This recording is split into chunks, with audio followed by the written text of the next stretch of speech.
Hey everyone, and welcome to Horizon's first community event of 2022. That is the right year, yeah, just making sure. All right, so thank you so much for joining us this evening. I can see we have over 300 people already in attendance, right? And the number just keeps growing. So it's awesome to see so many people curious about some report writing secrets.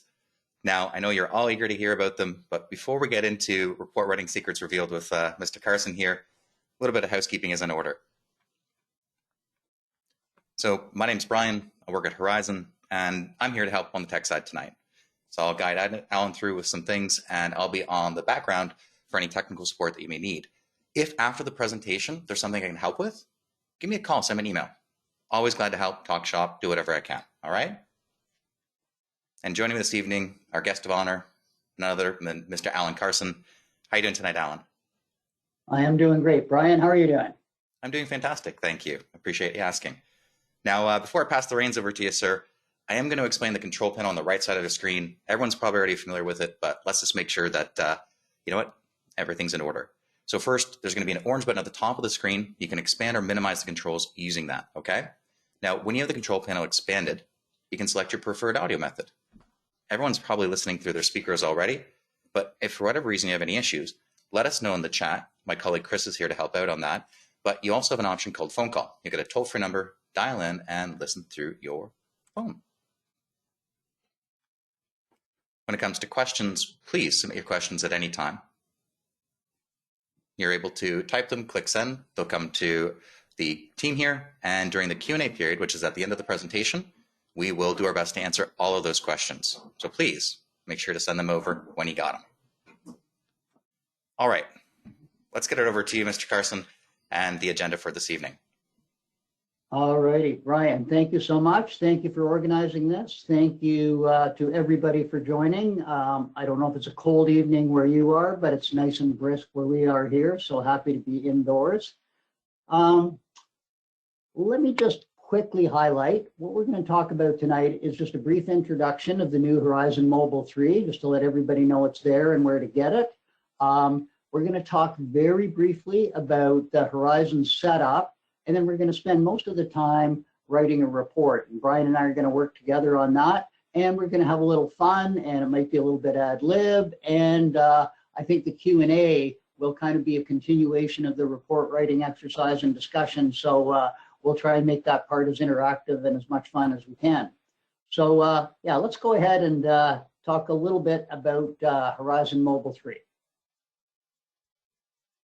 So it launched officially as of Monday. The beta's been out for a while. Thank you to all the folks who worked on the beta, contributed ideas, and some of the ideas have changed the finished product, and it has evolved slightly.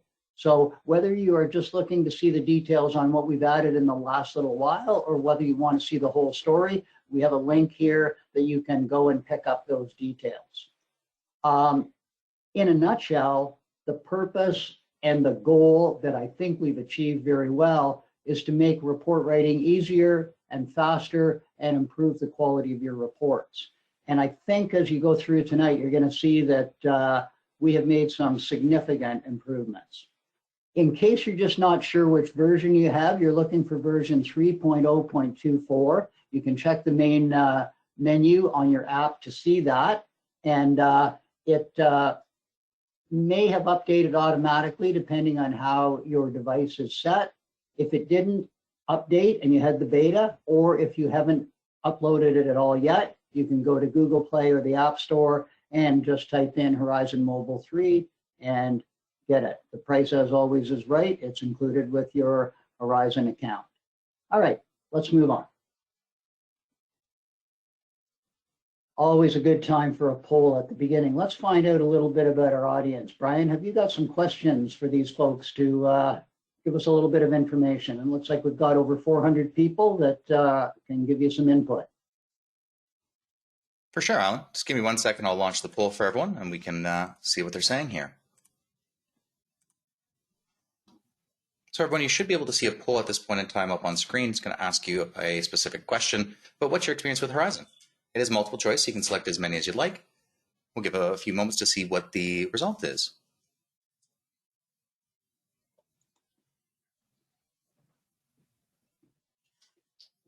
All right, so we've got 40% already voted. We'll let it go a little bit longer. We've got over 500 people in attendance so far, so we'll let people continue to vote.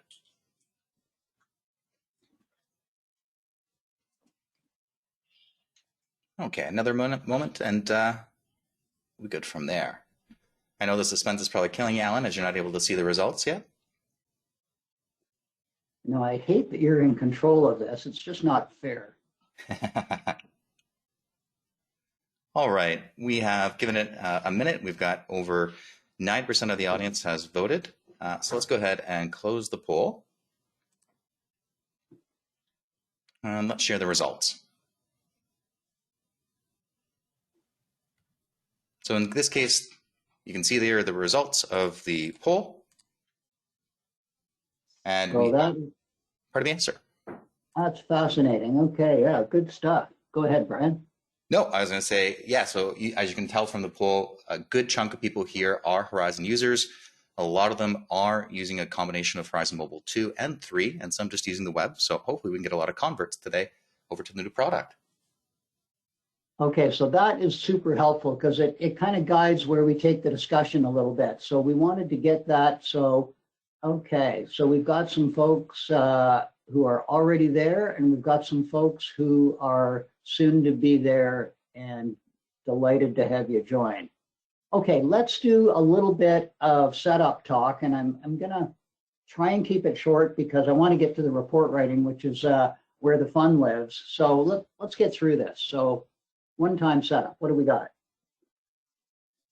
So whenever you do anything, you want to have the right tools at your fingertips, and you want to have the tools sharp and well lubricated and ready to go. And one of the things about Horizon is there are so many tools to help you set up Horizon to give you exactly what you need. I've talked a lot in previous webinars about show hide, the ability to get rid of things that you never see in your area. Horizon makes an effort to be all things to all people, and the database is huge. You are not all people. You work in a specific area, and so you need the items that you're going to find in your database, and you need to get rid of the clutter. So there's a terrific opportunity to do that. Show hide is dead simple to use. You can go onto our support center. You can talk to our support team, get that done. The next item is customize, which is relatively new and super powerful. It gives you the opportunity to change headings, change the words, get it exactly the way you want it. There's a ton of power in here. It allows you to sort things and get them in the right order. There's nothing better than going to a list and having what you want most of the time right at the top of the list. So lots of power in customize. Again, dead easy to use. And I'm going to say that a lot of folks don't take full advantage of that. Now, location, task, time, and cost. I get a lot of questions about these. And the reality is you also have huge flexibility with location, task, time, and cost. So you can add stuff, you can delete what you don't use, and you can change the order. Very powerful. Now, presets, and we're going to look at presets because we've got some of them set up for the report we're going to write tonight. Perhaps the most powerful of all the tools, and again, not nearly as well used as it should be. So we'll look at those. Templates, we've talked about a bunch. We'll be using a template or two tonight, so we will explore that. And then the last point I wanted to make is I would encourage you to go into profile and turn auto captioning of photos on. I see a lot of reports where people don't have that done. It's very convenient. You set it and forget it. And the nice thing is it adds the condition to the bottom of the photo, so it keeps the reader oriented. It avoids you having to waste time and perhaps introduce typos trying to add captions underneath photos. It does it for you. And it's really helpful if the recommendations on one page and the photos on the next page, it keeps the reader anchored as to what your message is. So again, it takes about 2 seconds to turn it on, and then it's on for all your reports forever. Okay, let's move on. Okay, before we get too much further into it, I want to talk a little bit about how we're going to work tonight. So we've talked about choices and setup, and this is another choice that you have. With Horizon Mobile 3, you can either browse or use the search function. And I'm going to suggest to you that the browser navigation is traditional and is a great way to start with Horizon. It is kind of what most people are comfortable with. Search is more like Google. It's also a more advanced tool, and I'm going to say it is super powerful. I'm a big fan, but I think we walk before we run, so we'll focus on browse tonight. Pros and cons to both, of course. I will say, and I'm going to try and share with you my ideas, and you're absolutely welcome to disagree with them, but I did want to share what I think is the right way to do things. And when it comes to browse and search, I've evolved to this position. I like using browse for descriptions and limitations, and I like search for recommendations because there are so many more recommendations. So we'll explore a little bit as we go tonight, but I think for the majority of the time, we're going to stick with the browse feature and just navigate in a way that I think will be easy for you to follow, and it should make good logical sense. And it's also a perfectly good way to write reports. All right, Brian, let's move on. All right, so what we're going to do is we're going to try to write a report, and we're going to do it by walking through a house. We'll be looking at some photos, and at the same time, we're going to show the report writing tool so that you can follow along and see what we're doing. And as Brian said, encourage you to put your questions into the chat, and we'll get going from there. Okay, so first things first, we're going to book an inspection. We're going to set it up. We're going to get everything ready to go. We're going to go to our device, whether it's a phone or a tablet with Horizon Mobile 3, and we're going to download that work order that we're going to work on tonight from the web. So we go into the main menu, and here we are in the main menu. Now, what we're going to do, but I'm not going to ask Brian to do it quite yet, is we're going to do a full sync to bring that down. Before we do that, I wanted to touch on this screen for just a minute. And again, I'm going to give you my preferences. So there are 4 settings here that you can use. You've got search all systems, and that is turned on right now. So you can either search by all systems, or you can search just the system that you happen to be in, whether it's structure or heating or electrical. I would suggest leave it set to search all systems. A, it's lightning fast, and B, sometimes I'm not sure whether things like fans, are they in electrical or are they in interior? I can't remember. If you leave search set to all systems, it doesn't matter. It will find it for you in a heartbeat. The next item is voice search. And I'm going to suggest to you that you leave voice search turned off. It's really convenient if you're alone and everything is dead quiet. You can use the voice search, and you can use voice search anytime. If you turned this on, it would automatically turn the microphone on every time you go to search. I'm going to suggest leave that off for now. You can play with it later if you like, but let's start with the basics. Same thing with the photo edit prompt. I'm going to suggest that as powerful as this editor is, and as cool as the new editor feedback has been, I don't really want you editing photos while you're collecting data and performing an inspection. There are some things that we're going to do that help to avoid having to do edits, which again, easy to do, super powerful with Horizon Mobile 3, but it's still time consuming. And to me, your absolute 100% focus on the inspection and the client is what matters here. And as I say that, I'm going to add one other little editorial thought. I would like you to develop a relationship with your inspection software that allows you to treat it like an extension of your hand and your brain. I want you to be able to focus all your attention on the house and let it tell you its story so that you can create the perfect inspection and the best inspection report possible. And if you have your client with you, I want your attention focused on their communication, their needs. So get comfortable, get familiar. We have done a ton of work to make all of that happen with Horizon Mobile 3. And so try to get to a point where you're not focused on the device, you're focused on the inspection. Okay, rant done for the moment. Last point on this list, dark mode or light mode. And again, my preference, I have a slight preference to dark mode, although I will say it depends on the lighting that I'm in. I find it a little tiny bit easier on my eyes, but I know a lot of people prefer light mode. So whatever works for you, try them both, and away we go.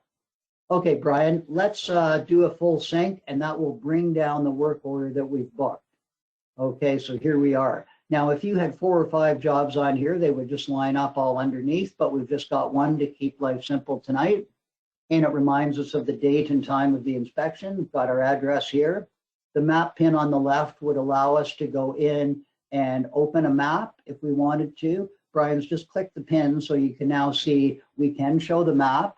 And it also gives us the contact phone numbers for the client and agent, just in case you're standing there and the appointment's for 9 a.m. and it's now 10 after 9 and there's nobody around. A quick way just to reach out and say, hey, there's something going on with the timing. Oh yeah, we're just a few minutes late. Great. So that is a tool that is new to Horizon Mobile 3 and there for you if you need it. Okay, let's get that out of our way. And now, to get started writing the report, all we need to do is tap on the address and we open to our system screen. And I'm going to say this is a little bit like your command post or your command central.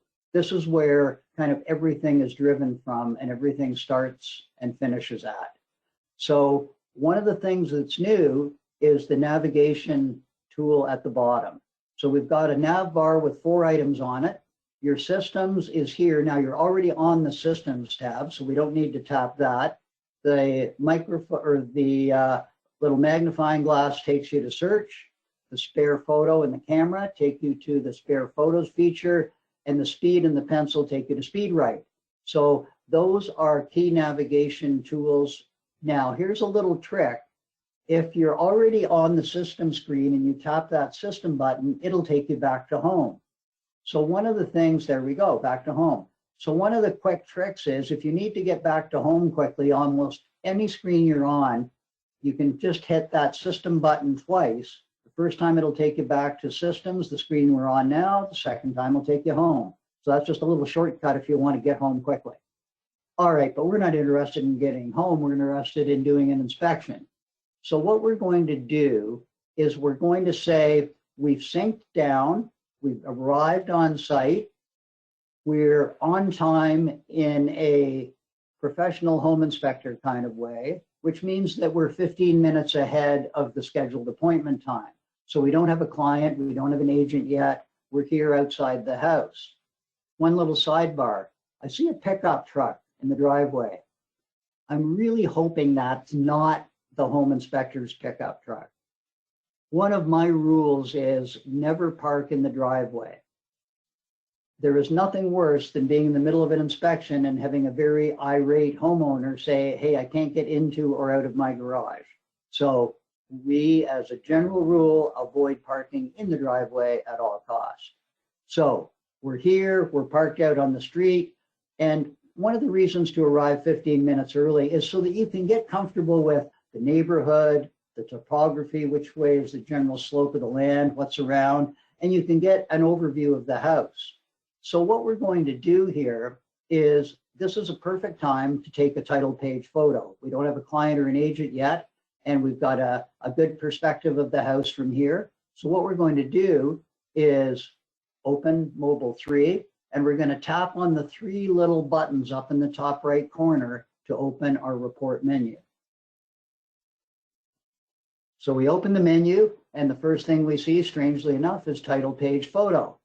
And now what we're going to do is simply tap that, which will open our camera. And we're going to take a photo. And what we're going to do is take it in landscape, because it looks better in the title page if you do it in landscape.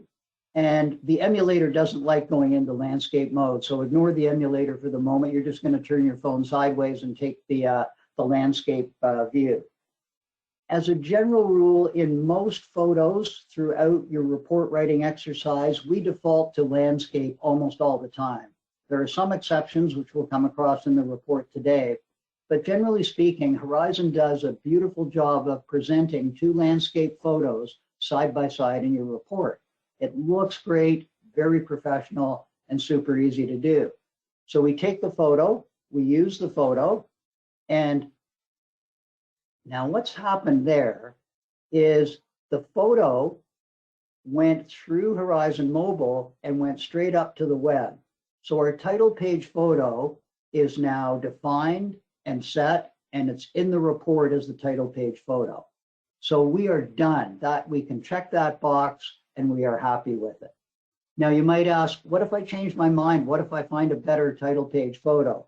Just go in and do it again. It'll replace the one that's there. And by the way, the photo will stay for you on your image gallery on your phone, and it will also stay if you bump the first title page photo when it goes up to the web with the second one going up, they will both still be available to you in your portfolio on the web. So you're not going to lose anything by updating a title page photo. All right, we're going to do one more thing. The client still hasn't arrived, no agent yet. We're still before the inspection starts. Now, this is the kind of subdivision house that a lot of home inspectors would build a template for, and we are no exception. And by template, what I mean is we are going to apply in a single click a whole bunch of items that apply to this house. And this saves us a ton of time. And for us, the templates are typically a combination of descriptive items that are very often your required items that you have to include to meet your standards of practice, and also the relevant limitations. So let's go in and do that. So we're looking at the house. We have a template that applies here, and we'll bring up our mobile screen. We'll go to the report menu, and the second item is templates. So we tap templates, and here we go. Now, the one that fits best here is our second template, Subdivision Home 1970 to 2000. So all we need to do is tap that. And it just applied 64 items to the report. That's pretty cool. And so it now tells you that this template has already been applied. And Brian, did you want to have a quick look at what that looks like in the report? Shall we go over and do that? So what we can do is go back into the report menu and go down to download preview PDF. And what we can do is just get a bird's eye view of what we've added. So we've got a little bit of roofing description. We can just scroll down through. We can see we've got some exterior description. We've got some exterior limitations. So this is just the meat and potatoes. We've got some structure description and so on. You get the idea. So there are 64 items we've added to the inspection report that we did not have to go in and do manually. Very quick, very easy. And again, so you've got a huge running start on the inspection before you get out of your truck, before you meet the client, meet the agent. Okay, so let's move forward. The client has arrived. You've done your introductory talk. You're ready to start inspecting. I have included in the handouts you'll get later on our preferred inspection workflow. You're going to have your own if you've been at this for a while, but I'm going to share mine with you anyway. And in a nutshell, the first thing we do is an exterior walk around the house in a clockwise direction. And we're looking to get the lay of the land, understand the house, find the easiest way up onto the roof in the safest way. Second, we're going to go up on the roof. Third, we're going to do another exterior pass going counterclockwise because you often get a different perspective and see different things. Inside, we start at the bottom of the house and work our way up. In our market, almost every house has a basement, so we start down there, work our way up through the house, again moving clockwise through each floor level. We end up in the attic. We come back down, do a second pass through the house, operating the HVAC system, looking for heat or cool supply in every room as we go, and we move through counterclockwise that way. Okay, end of story. Let's get on with the inspection. So Brian, how about taking us into the next shot, and let's see if we can get up on the roof. Perfect, here we go. Now, first thing we always do on the roof is we take 2 general description shots. So I just want to show the client what the roof looks like. Parenthetically, it also shows the client that we did inspect the roof, but we don't want the client up on the roof with us. A lot of clients never get there. We just include these 2 description photos. So how are we going to do that? So if we go to Horizon Mobile and we go to roofing description, and that's at the top there, and we just tap on roofing description. We're going to go to roofing material, which is a required item anyway. So we're going to tap on roofing material. Now, a couple of interesting things. Somebody has already indicated that the roofing material is asphalt shingles. That's the beauty of a template. So our template said, hey, 95% of the time, these subdivision houses have asphalt shingles in our market. And so it has made that entry for us. We can now confirm, yes, the template guessed right. It is asphalt shingles. That's great. Now we have 3 buttons to the right of the word asphalt shingles, and they are magical. The first one is a camera that allows you to take a photo of it, and it also makes the entry for you if that box is not already checked. The second one is an image button that allows you to grab a picture from the image gallery on your phone. So you have 2 ways to add photos to your reports, one by taking a picture and the second by grabbing an image off your phone. The third button is a notes tab that will take us into the area where we can do location, task, time, and cost for recommendations and add notes, decide to add it to the summary, and so on. But here we are, we've got our asphalt shingles labeled. Let's just click on that photo icon, the first button, and go and take a picture. As a matter of fact, we'll take 2. So there's one shot of the roof. Ryan takes the picture, hits use photo, and away we go. So now we have this entry with a photo in it, and we're now in the notes screen. So we're not going to bother adding a note because it's just a picture of a roof. We're going to go down to the bottom, and where Brian has the 1 superimposed over the camera icon, we're just going to tap that again and take a second photo. So there's a different area of the roof. We'll take a picture of that, use it, and there we go. So we've now got 2 description photos describing the asphalt shingles. So we can hit save and we're done. All right, let's move on with the roof inspection. So we're still up on the roof. We've just taken a couple of general shots. What else are we going to see up there? All right, let's move along. Oh, well, that's interesting. So we can see that half the roof has been replaced. So the right side is new, the left side is old. Now, the roof doesn't look bad at first glance, the brown roof, but as you look more closely, it's definitely not in great shape. And in fact, since half of it is replaced, you know it's close to the end of its life. So that's a useful thing. So we're going to make a recommendation about the roof being old. But before we do, Brian, just give me one more look at another part of the roof. Okay, here's a spot where they've actually replaced some shingles, and interesting that they used a completely different style, but I'm going to call this a temporary repair anyway, since we've got to replace the whole roof. So what we're going to do is make a recommendation to replace the roof covering. So we're going to come back into Horizon Mobile. We're going to go to roofing recommendations. And so up at the top there, the second button is REC for recommendations. And we're going to go down to asphalt shingles. We're going to tap on asphalt shingles. And we're going to go down to the item we want is near end of life expectancy.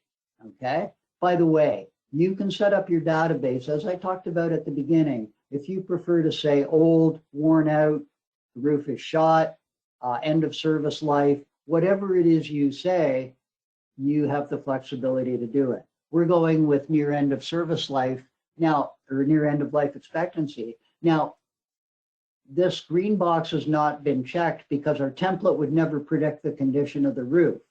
So we can now do something that I find rather amazing.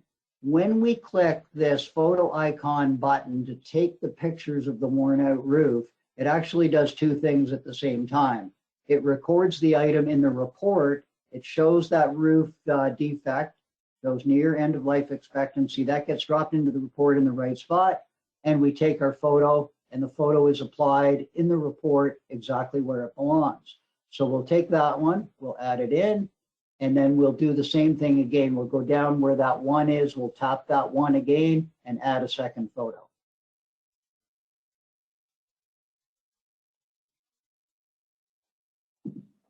Now, let's look up at the top of the screen here. So we've got asphalt shingles near end of life expectancy, but there's a note that's appeared here. And we also have throughout, which indicates the location, replace telling the client what to do. So what has happened is we have set a preset, because worn out roofs are a pretty typical thing for a home inspection company to find.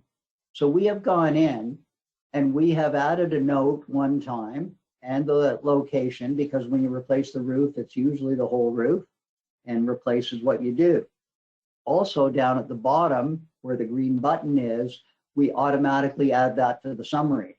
I love this because I don't have to remember for big ticket items to tell it to go to the summary. Our preset does that for us. Now the preset note is one that applies, something we tell people whenever they have to replace a roof. We say existing shingles should be stripped before re-roofing, and the sheathing should be inspected and improved as needed. I think that's terrific advice, and it also can save you a callback when people find additional problems when they start to re-roof. So the only thing that hasn't been completed here for most folks is time. And on this one, all we do is we tap the button and we go in and select the appropriate time. So on this one, we're going to say less than 1 year. It's not an absolute emergency, but those shingles should be replaced pretty soon. So we tap done and go back. Here we are. Now, most of you don't put in costs, so I'm not going to talk about that tonight. That's a whole different topic for a whole different evening. So we will just leave that as done. So we've added 2 photos, we've put in our defect, we've added a note and location, task, time, and added it to the summary.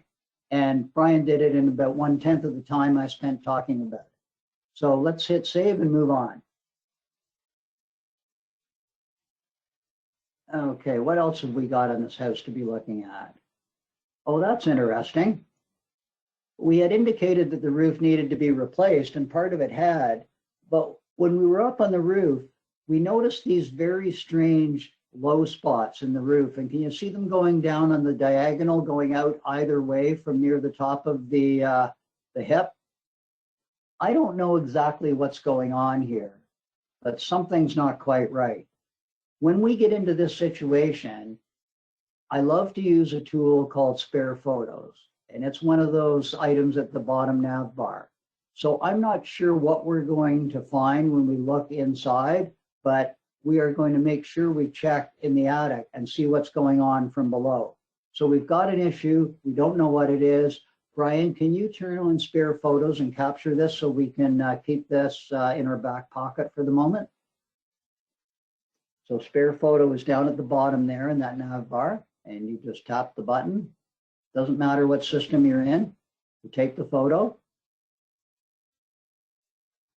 use photo, and it's going to automatically go right up to the web. So again, it's up there in the web. It's sitting in our portfolio of unused photos on the web, and it's also still available to us in our image gallery for our device. Okay, Brian, let's move on. Okay, so we've gotten down off the roof, starting to move around the outside of the house, and here we're looking at a pretty common defect. A downspout that doesn't extend out away from the house, discharges right against the home. So we're going to make a recommendation here.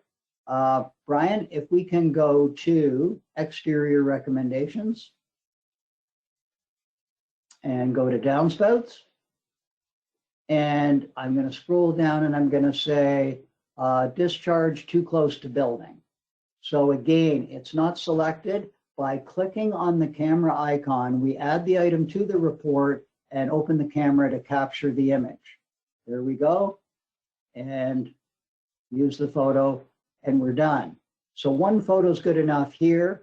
And what we're going to do is look up and see, okay, so we have a preset that has added extend as the task and as soon as practical as the time.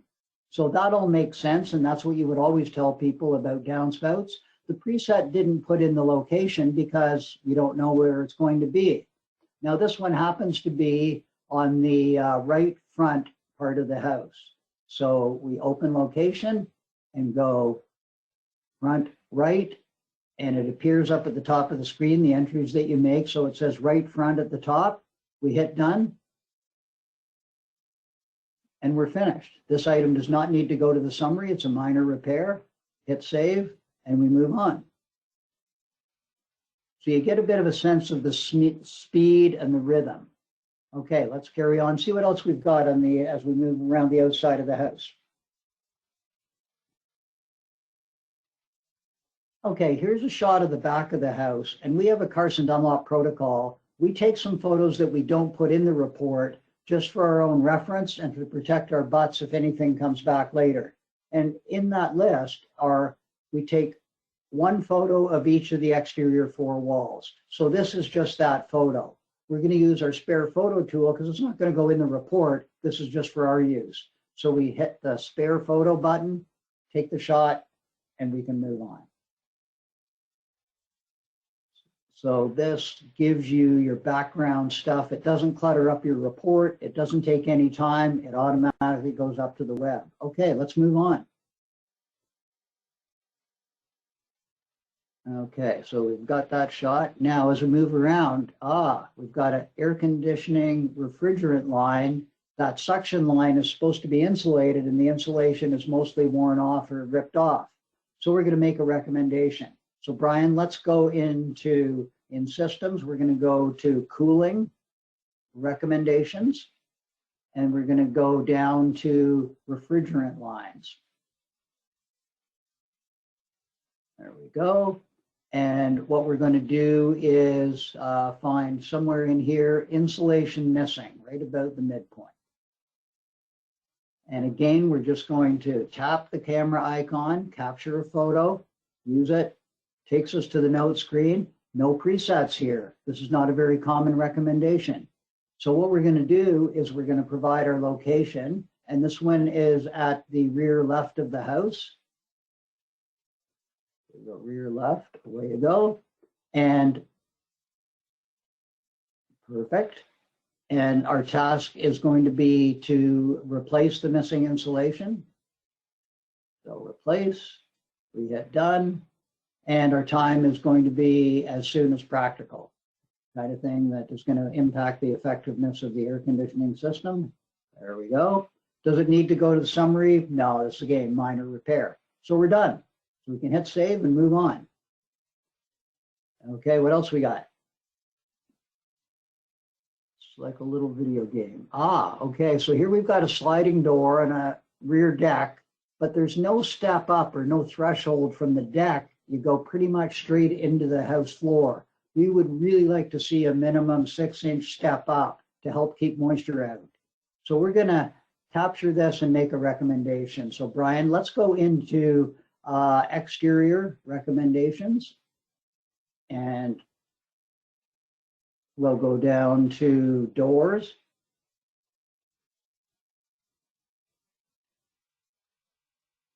And we're going to go to, let me see, where are we? General notes. And down towards the bottom, we're going to go to threshold too low. Take our picture, drop it in, come back here. We do have a preset note here. No location. Let's drop the location in first, Brian. So our location is going to be rear middle of the house. By the way, in a situation like this, I don't put in exterior first floor because that's redundant. From the photo, people realize that that's where we are. Now, we do have a task here, and the task is quite long. So what we have said is keep snow away from door in short term and lower the rear deck when replacing the deck. So it's very expensive to try and change that door out, put a sill in, raise everything up. It's easier to lower the rear deck the next time that deck is replaced. And it was kind of towards the middle, late stages of its life anyway. So we're making a recommendation that I think is practical, because we're telling people to, in the short term, keep that door clear of anything that can cause a moisture problem, and in the longer term, do a cost-effective repair. And then the timing down below is, this is an ongoing process until the deck is lowered. So we're not going to add it to the summary, because either way, it's not a huge expense. Keeping the snow away doesn't cost much, and when you're redoing the deck, dropping it down 6 inches is probably not a big deal. So there we go. Good enough. Let's move on. Okay, moving around to the side. Here we've got a black pipe sticking out on the diagonal. Not sure what it is yet, but if it's discharging water out there, I'm not real happy about it. This is another one, Brian. I'd like to take a spare photo of this and tuck it in our back pocket as well. I'm not going to forget about it. I'm going to remember where it is, and we go inside. I'm going to have a look and see if I can figure out what's going on with that. So spare photo, we'll capture the picture. And again, as soon as we hit use photo, it automatically goes up to the web. Okay, we've still got it available to us, but that's taken care of. Okay, let's keep moving. What do we see moving around the outside a little further? Okay, here we are at the garage. Garage is filled with storage. That's a limitation. Now, you may or may not want to include the photo of the limitation in your report. I find most inspectors do, so we'll go ahead and do that. So we're going to go back in. We're going to go to our system screen. We're going to go to, where are we? We're going to go to exterior limitations. And we're going to go to inspection limited or prevented by, first one. And we're going to go down to storage and garage. There we go. So that's what we're going to click on for the photo. We'll drop that in and we're done. We don't need to say any more about that. We're just going to take that photo, add it to, and we've let the client know. So this gives us protection. If they find that there's a crack in the garage floor after they move in, we can remind them of this photo. Okay, let's move forward. What else we got? Okay, air conditioner. Part of our protocol is to always take a photo of the air conditioning condenser unit for the description part of our report. So let's just go ahead and do that. So Brian, if you can make that a, let's see, we're going to make that cooling description. And air conditioning type, there we go. And now here again, we've already got this checked off. Why is that? Because the template predicted we were going to have an air-cooled air conditioner, and it's exactly right. So we just click on the camera icon, capture the photo, and we are good to go. So we are showing the client his air conditioning condenser, and that's all there is to it. We can hit save and move on.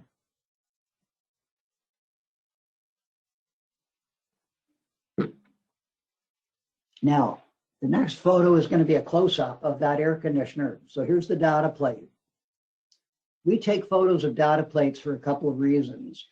We use recall check, which gives the client a report on any product recalls. And Horizon is the only software that allows you to simply take the data plate photo, drop it into recall check, and Horizon automatically sends that data off to recall check. They produce the report and send it to the client. So unlike other people, we don't have to fuss with entering model numbers and serial numbers. We just take this photo. Now, the other reason we take a data plate photo is this tells us the size and the age of the air conditioner. And those of you familiar with the Lennox coding will see that this is a 24,000 BTU per hour or 2-ton air conditioning unit. And it was manufactured in 2021. That 1921 is a bit misleading. The 19 is not part of the date code. The date code is actually the 3rd and 4th digit, which is 21. And then the E, which is the letter that comes after that, is the month of the year. So that would be the 5th month is May. Okay, so that was when the unit was manufactured. So we've got a pretty new air conditioning unit here. And at Carson Dunlop, we include that information in our report. So we are just going to capture a photo of that. We're not going to put it in the report. We're going to make it a spare photo because it's for our own use. So Brian, can you capture that?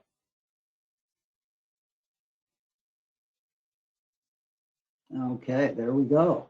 What else we got moving around the house? Oh, sorry, I'm getting too far ahead of you, Brian. I'm moving too fast. Sorry, I'm waiting for the camera system so they can see the photo. Okay. All right. Now that's interesting. Here we are moving around the house, and now we've got another downspout without a proper extension. This one's kind of crimped. It looks like it did have an extension at one point, but it looks like it got lost. So we are going to, are we going to make a second recommendation for the same problem? I don't think so. I think all we need to do is go to our defect and add this photo to it. So if we can go back to that exterior recommendation for the downspout, not discharging away from the house. We'll pick up that. You can see there, just before you click on it, sorry, Brian, can you go back a second? It's interesting. I just want to point out that under downspouts there, we now have, because we've made a recommendation, the one on the left indicates we have one item noted in here. So we've got one recommendation, and the camera icon with the one tells us we've got a single photo beside it. That's kind of a useful tool to have when you're looking to say, did I make that recommendation or not? I got distracted talking to the client. Yeah, you made the recommendation and added a photo. So sorry, Brian, go ahead and let's tap that. And we're going to open that up again. We just tap on the one, the same photo icon. It's the same muscle memory thing. We're going to go in. We're going to go to the camera. We're going to add the second downspout that needs an extension. So we add that. Now, what we're going to do is we're going to go up and look at our notes, and now our notes don't quite make perfect sense because the location isn't just right front anymore. So we have two choices, and we could add left front, which is where the other problem is. So we could type those words in, or we could type in various. And one of the things I like to do is leverage the word various. And the reason is there are sometimes multiple instances of the same problem. And I don't want to detail each one for fear of missing one. Now, the downspouts is not such a dramatic example, but think about reverse polarity outlets. We don't test every outlet in the house. If you give a client a list of 4 outlets that had reverse polarity, A, that's a lot of typing and documentation for you. And B, it leaves a distinct impression with the client that that's all there are. You found 4 problems and you documented them individually. I much prefer when I find more than one of anything to use the word various. It is quick, it is simple, and it keeps me out of jail, okay? The extend makes sense as soon as practical still makes sense, and it still doesn't belong on the summary. So I think we're done here. So we just added the photo and changed the location. What else we got? Okay, so now we've moved inside. We're down in the basement. We've come to the electrical panel. And just a quick sidebar, those of you in Canada are used to seeing panels mounted horizontally. In the US, that is not allowed. Has something to do with light switches being on when they're up and down when they're off, and breakers look like switches. So if you're in the US, you would write up this as a defect, but in Canada, it is allowed. So we're showing the panel with the cover on. We're looking at the main breaker and seeing it's 100 amp, and that somebody was nice enough to write on there in magic marker that it's a 100 amp service. Now, our protocol at Carson Dunlop is to always show the client in the electrical description 2 photos of the panel, one with the cover on and one with the cover off. It shows them where the panel is, but it also shows them that we inspected the panel by removing the cover. So what we're going to do is capture those two photos, and we're going to go back to electrical, to description. And I'm talking faster than Brian can keep up with me, which is not fair. And we're going to go down to distribution panel, type in location. And again, the template has added the item for us, and it guessed correctly. Not only did it say there were breakers, but they would be in the basement. Again, that's 95% true in our market. So if you can build your templates around these things that are true most of the time, it saves you a bunch. So now we just click on here, and we're going to take two photos, one with the cover on and the other with the cover off.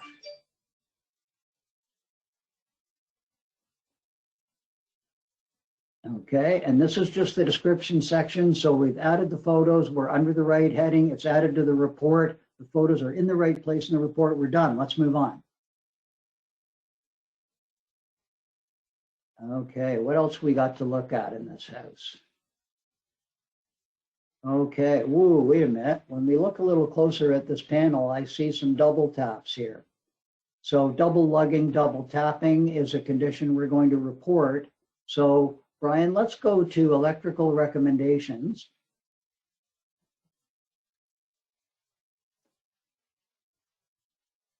And sorry, not exterior recommendations. There's exterior, I meant electrical. And we're going to go down to distribution panel. There we go. And we're going to find double taps. There we are, down towards the bottom. This is an instance where, as I look at how Carson Dunlop's got this set up, double taps could arguably be higher up on that list because we see this defect quite often. We had to scroll down to find it a bit. I might push it up the list. Anyway, we've got this photo now. I want to do one other thing. Brian's captured that photo, and I talked earlier about not using the photo editor during the inspection. Brian, can you bring up that image again? We've got the one photo taken from back. Now I'm going to ask Brian, can you zoom in on the double taps? So our second photo is going to be right at the double tap. So we'll capture two photos side by side, and I call it macro micro. So one shows you the panel environment and talks about the double taps issue. The photo right beside it zooms in on the defect. That has much the same effect as putting a circle or an arrow on a photo. And frankly, I think it's way quicker using Horizon Mobile 3. So I think that's an elegant, quick solution. You can snap a second photo in less than 5 seconds, and you just zoom in on the specific problem. You can do that for all kinds of things. I just wanted to show one example here tonight. Okay, so what have we got? We've got the, where are we off to? Okay, we're getting that picture up. Excellent. So now we're getting, so we've got panel, correct, install. Oops. Okay, sorry, Brian. I thought you were doing recommendation. Okay, sorry. So yeah, the recommendation, the defect is in the panel. I don't bother to tell people where their electrical panel is. You can if you like. The task should be to correct it, and the time should be immediate. And we always say immediate for every electrical recommendation because their safety, whether it's a life safety electric shock hazard or whether it's a fire hazard. So to me, electrical items always get called immediate. Does it go to the summary? No, it's not a big deal, easy fix. Okay, let's move on.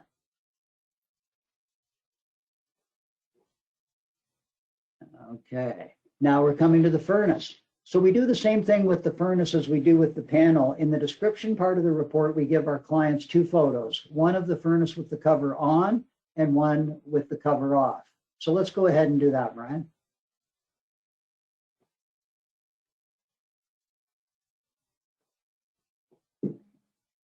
So there we are. It's gone into heating system type. We've got furnace. The template has successfully predicted it was going to be a furnace. So we just tap on the camera icon. Excuse me.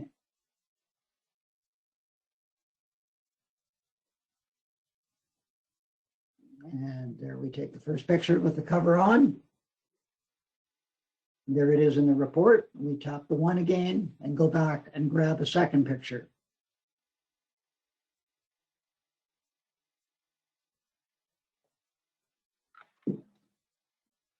Okay, ready to go. And so this was just for description, just for reference in the report. So we're done. We can hit save and move on. Okay, now we did the same thing as we did with the air conditioner in that we found the data plate. We had to clean it off a little bit so we could read it. But you can see here that if you're familiar with this kind of system, we've got a 75,000 BTU furnace, and the date of manufacture is pretty clear, 2006. So this furnace is coming up to be 16 years old. So this is a high efficiency furnace, and in our world, they last about 15 to 20 years. So what I'm going to do is I'm going to suggest that we're going to make a recommendation that this furnace is getting close to the end of its life expectancy. So we have two choices. We could take another photo of the furnace, but we've already given the client two photos. So I don't think we need to do that. We can, however, put a photo of the data plate in with the recommendation just to show the client. So let's go ahead and do that. So we're going to make a recommendation that the furnace is near the end of its life expectancy. So we go into heating recommendations, and we're going to go to furnace life expectancy. Now we've got a couple of choices here. I'm going to say near the end of life expectancy rather than past, because it's 16 years old and their life expectancy is about 15 to 20. So let's go ahead and tap the photo icon. We'll capture that data plate.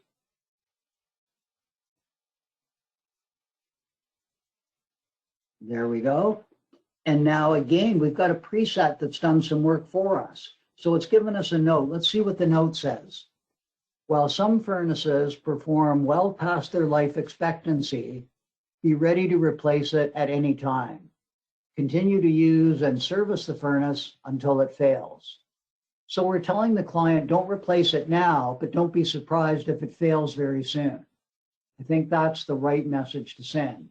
Now, the preset did not include the location, and rightly so. And this furnace is strangely in the furnace room. So we can go ahead and put that in, although it doesn't tell the client a whole lot.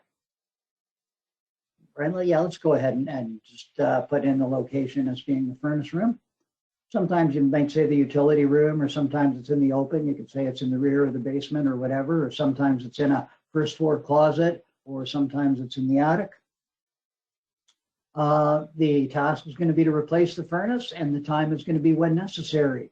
Does that one go to the summary? Absolutely, because that's a big deal. It's going to be expensive to replace a furnace. And so that is all we need to do. Okay, let's save that and move on. What else have we got? Okay, here we are in the basement. Another instance where we're going to record this for our own benefit. This is the main water shutoff. And so you can put it in the report as a description item, as a courtesy to a client. We typically only do that if it's really hard to find, like if it's in a hidden closet or something, we will show the client where it is. This one's in the great wide open. So let's just capture it and make it a spare photo. Okay, so we're going to put that in plumbing, description, and it's going to be water shutoff at.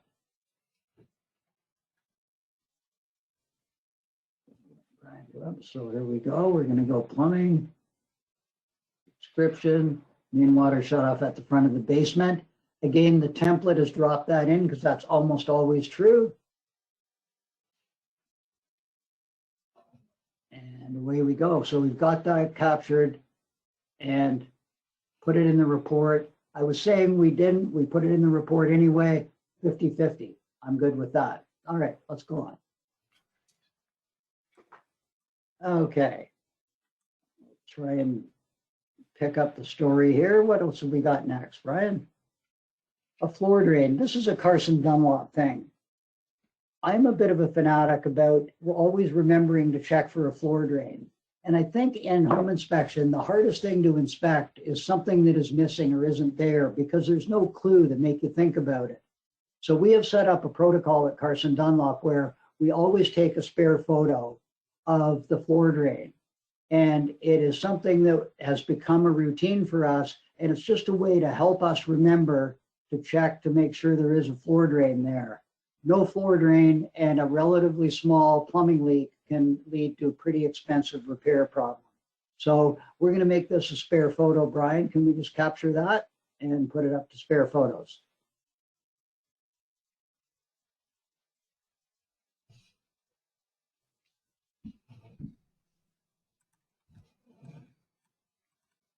All right, there we go.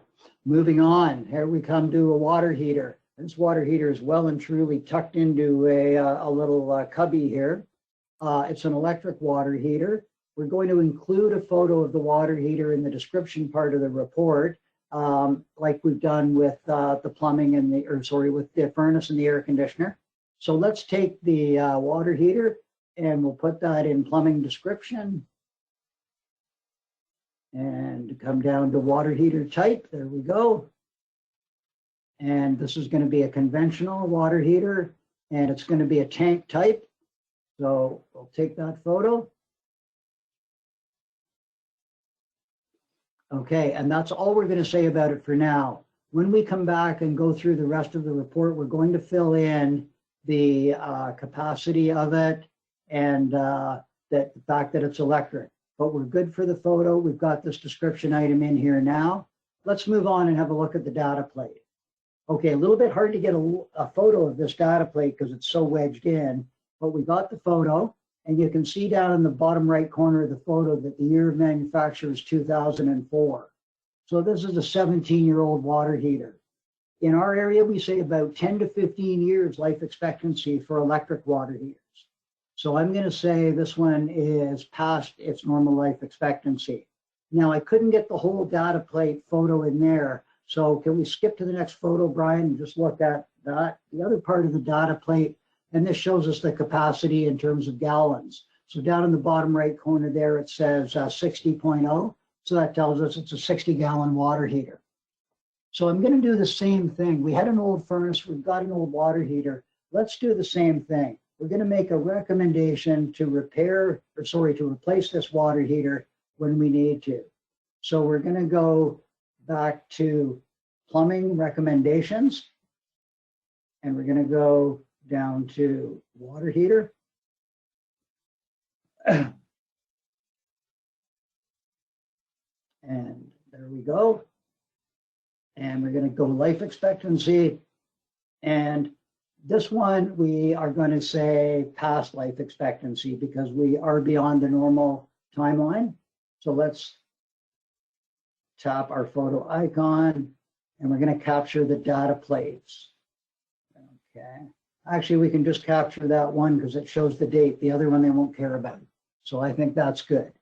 All right. Location in there. This one is in the middle of the basement. So we go middle, and we go basement. The entry appears at the top, and we hit save, and our task is going to be replace. And our time is going to be when necessary. And we are going to add it to the summary because it's going to be a big ticket item. And we're done. All right, let's carry on with the inspection, see what else we find. Sump pump. So does that black ABS pipe look similar to the black ABS pipe we saw on the outside that was discharging just outside the house? As it turns out, they're in the right spot. They fit together, and that sump pump does discharge right adjacent to the foundation wall. Now, that sump pump discharge should be at least 6 feet out from the house. So we're going to make a recommendation here. So let's go back into plumbing recommendations.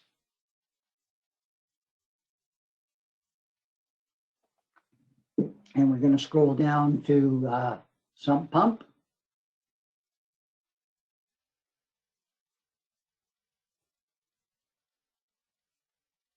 Wherever we are.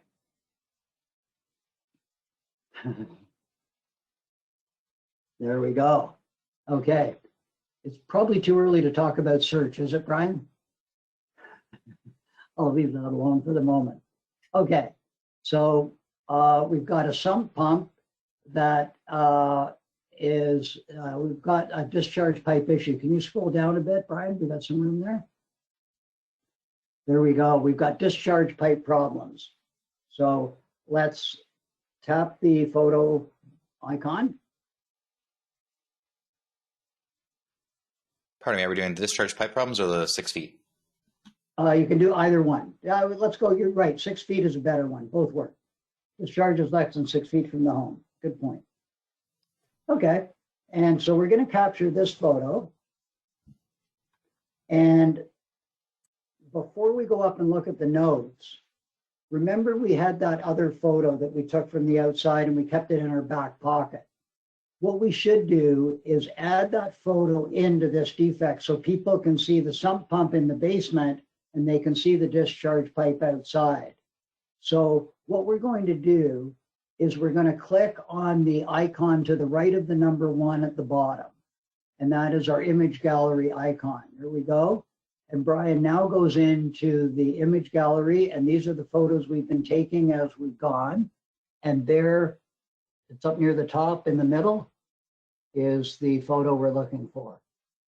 Okay, so Brian taps on that and it's added. So keeping that photo in our back pocket works so well because we just drop it in whenever we need it. So there we go. So that's added. Now we'll go up to the top and look at the notes, and we have the presets show for extend as the solution. We want to extend the discharge, and we want to do that as soon as practical, absolutely. And the location should be on the right side. So that's going to be right exterior. The right exterior, we hit done, and there we go. Does it need to go to the summary? No, absolutely not. That's a minor repair. So there we go. Okay, we'll hit save and move on. What else have we got to look at? Here we've got a very creative trap made with what looks like radiator hose. This is in the laundry room under the laundry tub. So we are going to make a note of that. Let's make a plumbing recommendation. And we're going to go down to waste plumbing or back up a little bit to traps. And we're going to go to trap installation. And we're going to go very first one, non-standard shape or material. So we tap the button, we capture the photo, add it to the report, and away you go. Again, our presets have given us almost the whole story. They've told us replace as soon as practical. The location is going to be in the laundry area. So Brian, can we add laundry area? And just pause there for a second. So I just wanted to make clear to those who don't use Horizon, when we talk about location, we break it into 3 sections. So we have direction at the top, floor level in the middle, and room at the bottom. So if you want to say something is at the rear 2nd floor bedroom, you can do it in 3 clicks and it appears perfectly in the report. Now, in this one for room, Brian's just going to select laundry area down at the bottom left. And again, for those Horizon users who haven't done it, please take the time to organize these in a way that makes sense to you, the way you work. Brian's laughing. I'm afraid to ask. I don't even want to know. Do I want to know, Brian? You'll find out. Oh, I hate when you do this. Okay. Are you going to hit laundry areas hit? We're going to hit done and save. Okay. Carry on. So you're mocking me. I love it. Okay. So we've got our bad trap documented. It's not going to go to the summary. We're finished here. Our work is done. Okay. What else have we got? We better get moving here. I got to go faster. I got to talk a little bit less and write a little more report. Okay. Small stairwell, handrail missing, and a weird non-uniform tread at the bottom. Let's make one recommendation out of this because it's all about the stairwell. So we're going to go interior recommendations. We're going to go stairs, and we're going to go handrails. Okay, handrails and guards, there we go. Missing is the first one. So we're going to tap the photo icon, capture that photo, and use it. And mercifully, we've got a preset. So the task is to provide the railing as soon as practical. Perfect. We don't need it to the summary. That's great. the location is going to be rear first floor.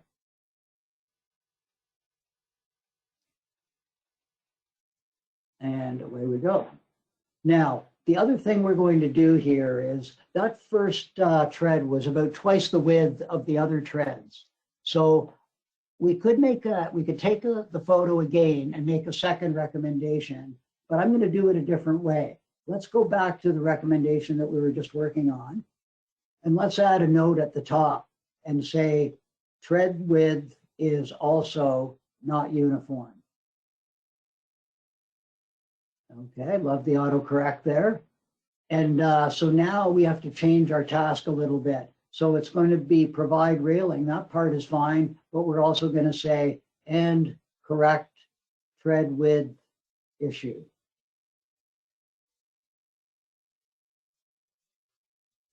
Perfect. There we go. Does not need to go to summary. Let's hit save and move on.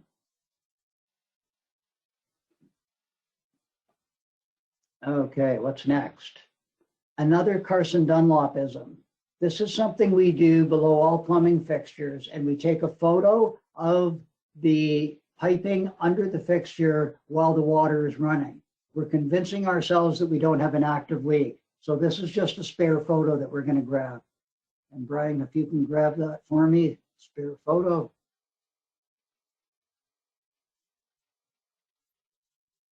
Perfect. A bit of a defensive measure for Carson Dunlop. Up to you whether you follow that practice or not. Okay, now we've moved on up into the attic. Now with the attic, we always take two description photos, one showing the insulation and the framing, and ideally the other one showing a different view of both items. So here's one. So we're going to go take a photo, and it's going to be under insulation, descriptions. Okay. And attic roof or insulation material. The template has suggested glass fiber. The template is right, wins again. We take the photo, we use the photo, it's there. We click on the one to go in and take a second photo look in the other direction. Okay, there's our second description photo. Okay, so we've got that done. We can hit save and move on. Now, we're still up in the attic. Here is the home inspector's version of a tape measure using your flashlight to determine that you've got about 8 inches of fiberglass, or maybe 9. And so we're going to make a recommendation here, although it's going to be what I call a soft recommendation. This is going to be approximately R32, and it's uneven as it often is. But let's make a insulation recommendation. And we're going to talk about the attic and roof insulation. And we're going to talk about not it being inadequate, but the amount less than current standards. So we're going to tap on the second item's camera icon to capture that photo of the insulation with the flashlight.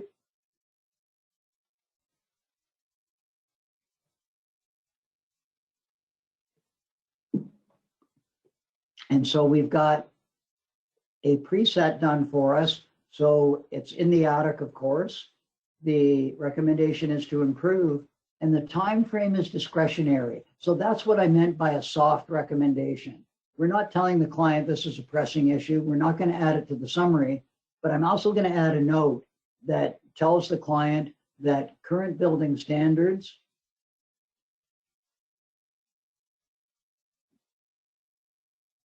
which I think I am. Brian, can you add a note for me there? Sorry. So current building standards are R40 to R60.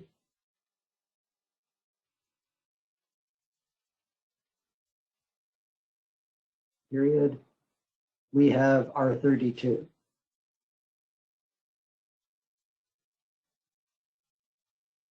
All right, and that's all we need. Okay, thank you, Brian. We are done. All right, what else have we got to have a look at here? Oh, that's interesting. Okay, so there's that hip rafter in the area where we saw the sagging in the roof. So that hip rafter is actually coming apart. So what we're going to do is we're going to make that recommendation And we're going to have to go and dig up that other photo so that we can match what we see on the inside with what we saw on the outside. So Brian, this is going to be a structure recommendation. So can we go structure recommendation? And then we're going to go to roof framing, and we're going to go to rafters. There we go, rafters and trusses, beautiful. And we're going to pick on sagging at the bottom because that's the net effect of the issue. And capture that photo. Now, do you remember how to go and get the other photo, the one we put in our back pocket? We hit that second icon down at the bottom beside the number 1. We go into our photo gallery, and among the first photos we took during this inspection is that roof sag that we picked up. There we go. Brian has added that to the report. Now, this is an unusual recommendation. We've got no presets. So let's go location, attic. Okay. And we're going to go task repair. Time frame as soon as practical. Because we're replacing the roof, we want to do that pretty much at the same time. Makes sense. And I'm going to add this one to the summary because I think we're into a fair bit of money with this repair. Okay, we're done. Good. What else we got? I think that's actually the last photo there, Alan. I think it's now Speedwrite. Is it? Beautiful. So we are done. Our work is finished. All right, let us move on. And we're going to go into, we've captured all of our defects and made all of our recommendations. Now we're going to go in and fill out our descriptions and limitations using a tool called Speedwrite. So down at the bottom right corner of that nav bar, we click on Speedwrite. And this is a tool that as you set up required items in your report, you can build them in so that they meet your standards and give you exactly what you need to include in your reports to comply. And particularly on the descriptions and limitations is where most of those fall. And what we're going to do is use this tool Speedwrite to do a quick check and add what's missing. Now, there are 2 tools on here that I want to point out. At the bottom left, we have Auto Advance. And the way Auto Advance works is, as soon as I make an entry, it just documents it and takes me to the next item. If you turn that off, we move through manually and use the forward and back arrows at the bottom to navigate. The second tool is Show Selected on the right side. If I turn that on, I get to see all the entries that I've made. If I turn it off, I don't. The benefit for experienced Horizon users is if you turn off Show Selected, it works very well because they will have made a bunch of their entries through templates and so on. They know they're in there. They don't want to have to look at them again. So if you turn off Show Selected, all the items that were satisfied by putting entries in the report, by using templates, will be done for you and you don't have to look at them. So let's start by moving slowly, Brian. We'll do a couple of examples and then we'll speed it up quickly. Okay, so we've got, let's turn Auto Advance off and Show Selected on just the way you've done it. Asphalt shingles is there because we made the entry with the template. Let's do next. Okay, how did we inspect the roof? By walking on it. Let's select the first item. Okay, and move on. Okay, this house has 4 siding materials: stucco, stone, wood, and brick. Sorry, I make it tough when I don't give them to you in the right order. There we go. Let's move on. Okay, we had a limitation, storage and garage. That's the only one. Let's move on. Okay, configuration is basement. Right, next. Oh, wait a minute. Foundation material poured concrete. This is what the template put in because that would be typical. This house actually has a concrete block or masonry block foundation. So let's cancel that. Poured concrete, Brian. If we hit the red box, that goes away. And then you get a pop-up to say, do you want to delete the item? We select masonry block and move on. Okay, let's do one more that way. Joyce, okay, good. Now let's speed things up a little bit, Brian. Let's go auto advance. And so if we turn that on and we just, let's get started by moving the forward arrow. Okay, that item is selected. There we go. Inspected from access hatch is done for us. Now, crawl space, there is no crawl space. So we're just going to hit the blue arrow and move on. Okay, 100 amps service, we can move on.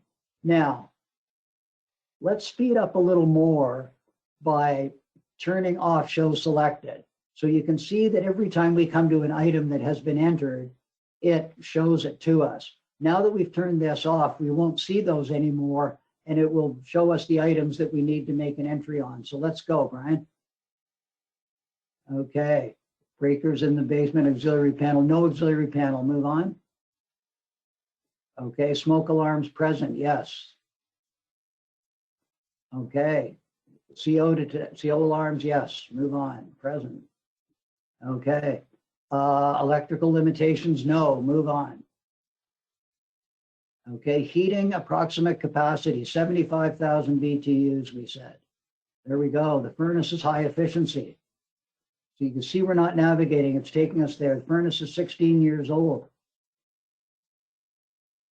There we go. It's high efficiency with a life expectancy 15 to 20 years is the entry. There is a wood burning fireplace in the house, so we'll say yes to that. Heating limitations, no. Let's move on. Okay. The heat pump, no heat pump. Let's move on. Cooling capacity, 24,000 BTU. Compressor approximate age was 1. That was a brand new one.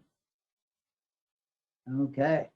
And limitations, low outdoor temperature. Yes, we couldn't test the air conditioner because it was too cold. Attic insulation R32. Okay, interior wall descriptions, insulation in the walls not determined. Water heater is electric. The tank capacity is 60 gallons or 227 liters if you're Canadian. Approximate age was 17 years. Okay, life expectancy 10 to 15. Floor drain location near laundry area. Main gas shut off at the gas meter. Okay, and inspection limitations on the plumbing, no. Okay, all the plumbing fixtures were tested, move on, we don't need to deal with that. Okay, limitations, no unusual limitations, move on. Okay, no crawl space, there we go. And we are done, we've come back to the beginning now. So there's Speedwrite, in less than 5 minutes, we made all of our description and limitation entry. The report is basically done. So Brian, here we go. We've got our defects in, we've got our Speedwrite completed. Time to have a break. What should we do now? Sync your data. You think we should push this back up. So at the end of the inspection, you've done your work, and now we're going to go back to, what's a quick way to get to the home screen from where you are, Brian? Just double tap systems. There you go. So we double tap the systems, we go back, and we're going to hit that hamburger menu in the top left and hit full sync. Now, in the background, Horizon has been syncing data all the way along, but the last few entries won't have gone. This is just your sure way to get the data up to the report. Okay, so now we have this inspection completed on mobile. We've pushed it up to the web, so all the data is on the web. The data stays on your mobile device until you complete the inspection report and publish it, send it off to your client. And then it clears, so it doesn't build up a lot of clutter. Okay, Ryan, where should we go now? You want to talk about the handouts? Do you want to show report? How do you want to finish off here? Well, I mean, we've got probably over 100 questions, so there's a lot of people who want to ask you some questions about that. I mean, that goes through the process of writing the report. Maybe we should just pull it up online, give them some context on what ultimately would look like, and then we can jump into the Q&A. So here's sort of the finished report that you were talking about, sir. Let's just pull it up for everyone. Okay, so Title page. there we go. Okay, so there's our title page photo, title page, all the information. And you can set whether you get your cover letter, your invoice, your contract in. There's our summary. There we go.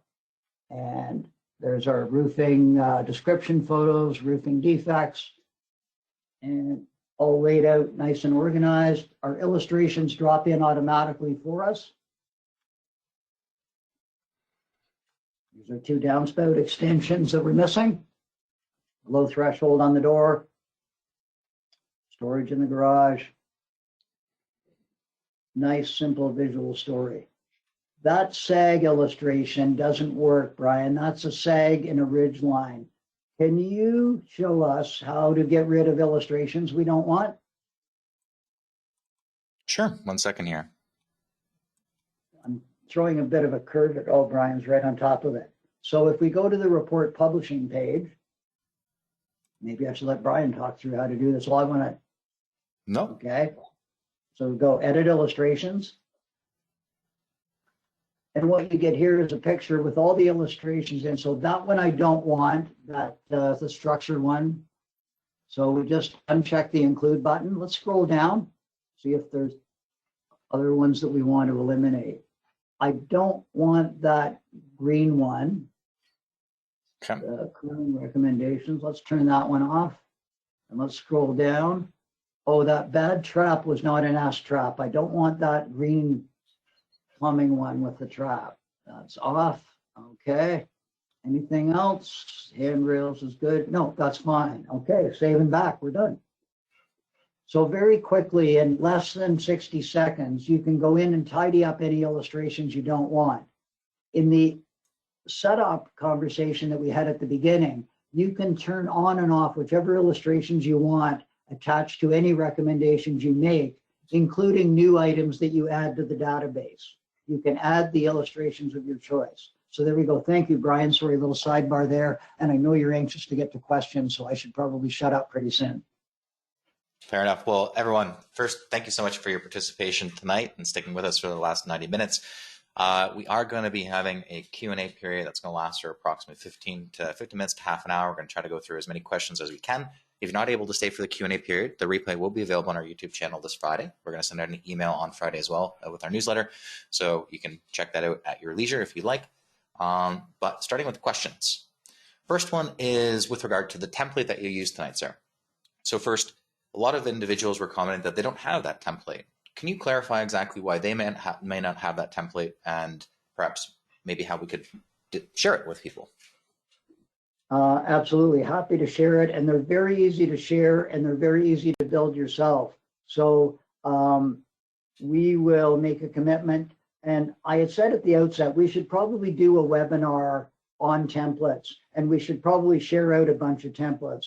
There are lots of different philosophies on what should be and should not be in a template. So I don't want to inflict our philosophy on you to a great extent, but happy to share. So yeah, that we have probably simplest just to start by sharing out that template to those who want it. And Brian, you probably can figure out the best way to do that. Sure. So just to add on Alan's statement, templates are user created, allows you to control what goes into the template so you know exactly what comes in and what you're adding to your reports. That way, obviously, because it's your liability, you have a little bit more control over that. So that's why when you're looking at your account, if you're a new user or even a veteran alike, you may not necessarily have everything that Alan showed. That's just sort of going back to the best practices. He's already set up these templates, but again, we'll do our best to share these templates out with you and make sure everyone is able to take full advantage of them. Next question we have here from Caleb is with regard, you mentioned the auto captioning function, right? So a big fan of that, and just want to point out where that is. So Caleb and everyone else, just so you're aware, under your profile in section 3 report config, you're going to have auto captioning of photos as Alan advocated in the intro. So make sure that you've got that turned on here. You can just see it's an on-off, and that way you're going to get a leg up on all of your report writing. Any comments about auto captioning you want to add to that, Alan? No, I think that's great. And it's such an easy tool to use. There are some other options you have, like photo numbering and recommendation numbering. I don't think those are critical. Some folks love to have them. We don't use the numbering, but we do use the auto captioning. I think it's very powerful. Awesome. Is there any plan to incorporate the ability to have like drone footage down the road with regard to Horizon Mobile? We have lots of plans cooking. Absolutely. There's a lot of stuff sitting in, on a front burner that we will get to in due course, and hopefully not too long. Awesome. And Brendan, we are continuing to update Horizon Mobile. We just launched a recent update last week, so please continue to share your feedback, you and everyone else, for any issues you experience. We're definitely there to try to help out as best we can, and I'm sure you're going to see a lot of updates coming as things evolve. Correct me if I'm wrong, Alan. You are exactly right, Brian. Awesome. Adam here, his comment is, our insurance company recommends for us to have at least 40 pictures of the roof in our personal picture inventory and put at least 10 to 12 photos in the report for the description. Any input on that? I'm going to start with a heavy sigh, and then I'm going to say that's what the insurance company wants for their purposes. This is not a home inspection done for a client. I don't know many clients who want to see 10 representative photos of their roof. The insurance company is trying to make an underwriting decision and probably wants to use this for claims handling information. I'm going to say that's outside the scope of the general intent of a home inspection. So I would charge a different fee for that kind of service for the insurance company, but I would also not mix an insurance report with a home inspection report. Two different audiences, two different goals they're trying to accomplish, different sets of interests. I would try to separate those two into two different services. Awesome. Thank you, Alan. David would like to know, what is your approach on multifamily structures, condos, apartments, when you can't walk the roof due to liability, common elements? How do you convey this to your client to put in the report? With a condo, we make a very clear distinction that we are inspecting the unit and not the common elements. And we will give examples of the common elements. So, by the way, we also do inspect entire condo buildings and so on through CDW Engineering, our commercial company. But so they do all the rest of the building, and the home inspection company does the condo units, which I suspect is what you're talking about. So doing that unit, you need to define the scope of work as to strictly that unit and none of the common areas. That's probably the simplest way to do it. You might want to consult whatever lawyer you worked with on creating your contract and make sure that wording is clear when you're describing a condo. It's going to be different language in different parts of North America. Condos are also called strata in some parts of the world. So I don't want to offer wording advice that wouldn't apply in some cases. So I think you do want to carefully define your scope of work when you're talking about a condo, and I might get a bit of legal advice just to make sure you use the right words. Thank you, Alan. Timothy would like to know, do you enter the model and serial numbers for HVAC systems, or you just take the data plate photo? Do you transcribe it thereafter? Fill us in. We just take the data plate photo and we put it in a recall tab. And for Horizon users who want to use recall check, we have a separate environment for that, and you just drop the data plate in. I hate typing and transcribing, especially combinations of letters and numbers. You're always going to make a mistake. Let me phrase that. I am always going to make a mistake. So no, we do not transcribe them. We just use the photos. Thank you. Manzer would like to know, do you bother to take a picture of the breaker main switch showing the amps? It's typically incorporated in the photo that we take of the panel, not always legible. I'm not worried typically about trying to prove that we were right about the service size. On top of which, I'm going to suggest to you that the main breaker is not necessarily the service size. The service size is actually determined by the wires coming in, both the overhead service drop and the service entrance cables coming into the building. So it gets to be a bit complicated and hairy, although 99.9% of the time it's not an issue. So I do not feel compelled to take a photo that shows that stamping on the end of the main breaker showing 100 or 200 amps, for example. So short answer is no, I don't worry about it. Thank you. Kit would like to know, in all honesty, why is it such a reportable item for reverse polarity for receptacles? It doesn't affect any appliances. It's a safety issue. If you're screwing in a light bulb and the polarity is reversed, the collar up around the top of the light socket becomes live. If it's with correct polarity, the only live part of the light socket when you're changing a light bulb is the bottom center. So you're much more likely to get an electric shock if polarity is reversed. There are also some electronics that are reported to suffer from reverse polarity, but I'm not an electronics engineer, so I can't comment on that.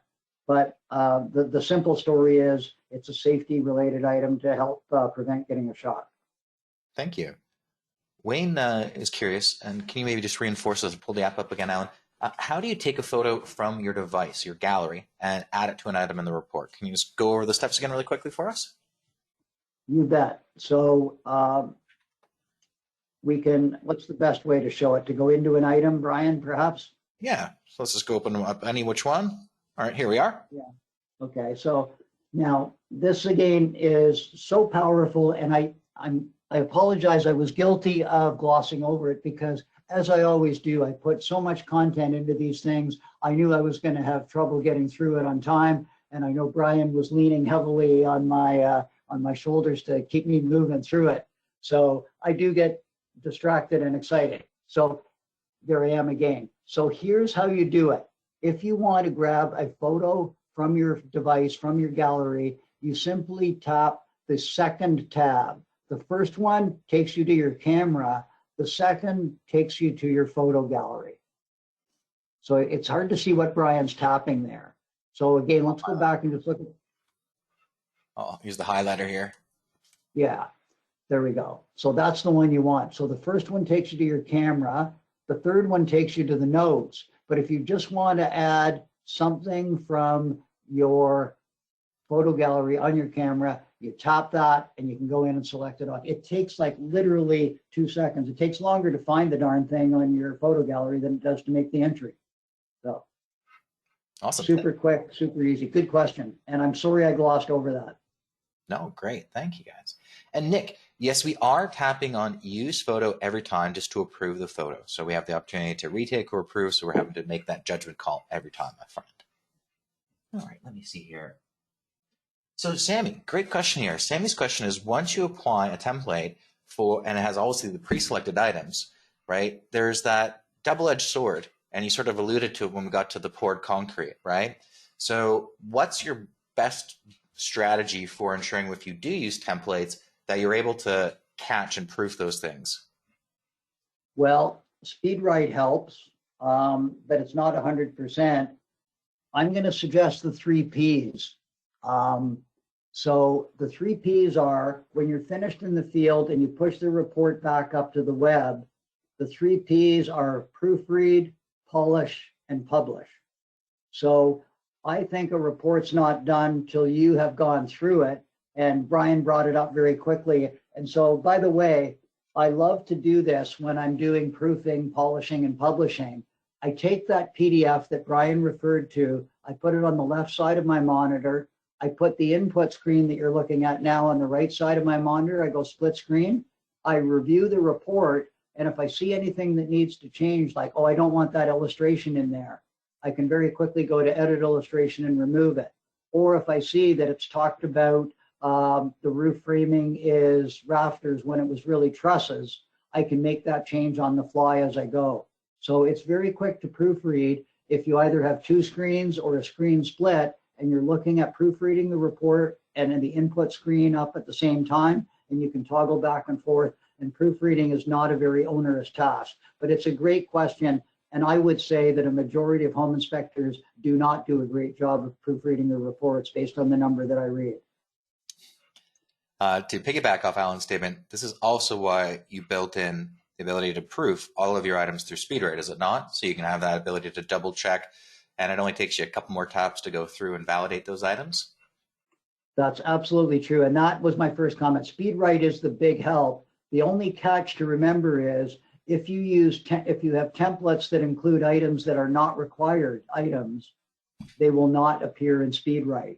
So Speedwrite helps, but don't rely on it exclusively, because there are probably entries that you make that will not be required items and therefore won't appear in Speedwrite. Great point. Jarrett would like to know, what would your recommendation be if there was no floor drain? All right, so we have that floor drain photo. Provide a floor drain at the low point in the floor. Approximate cost in our market is $1,500. There we go. Quick and easy, provide the floor drain. Thank you.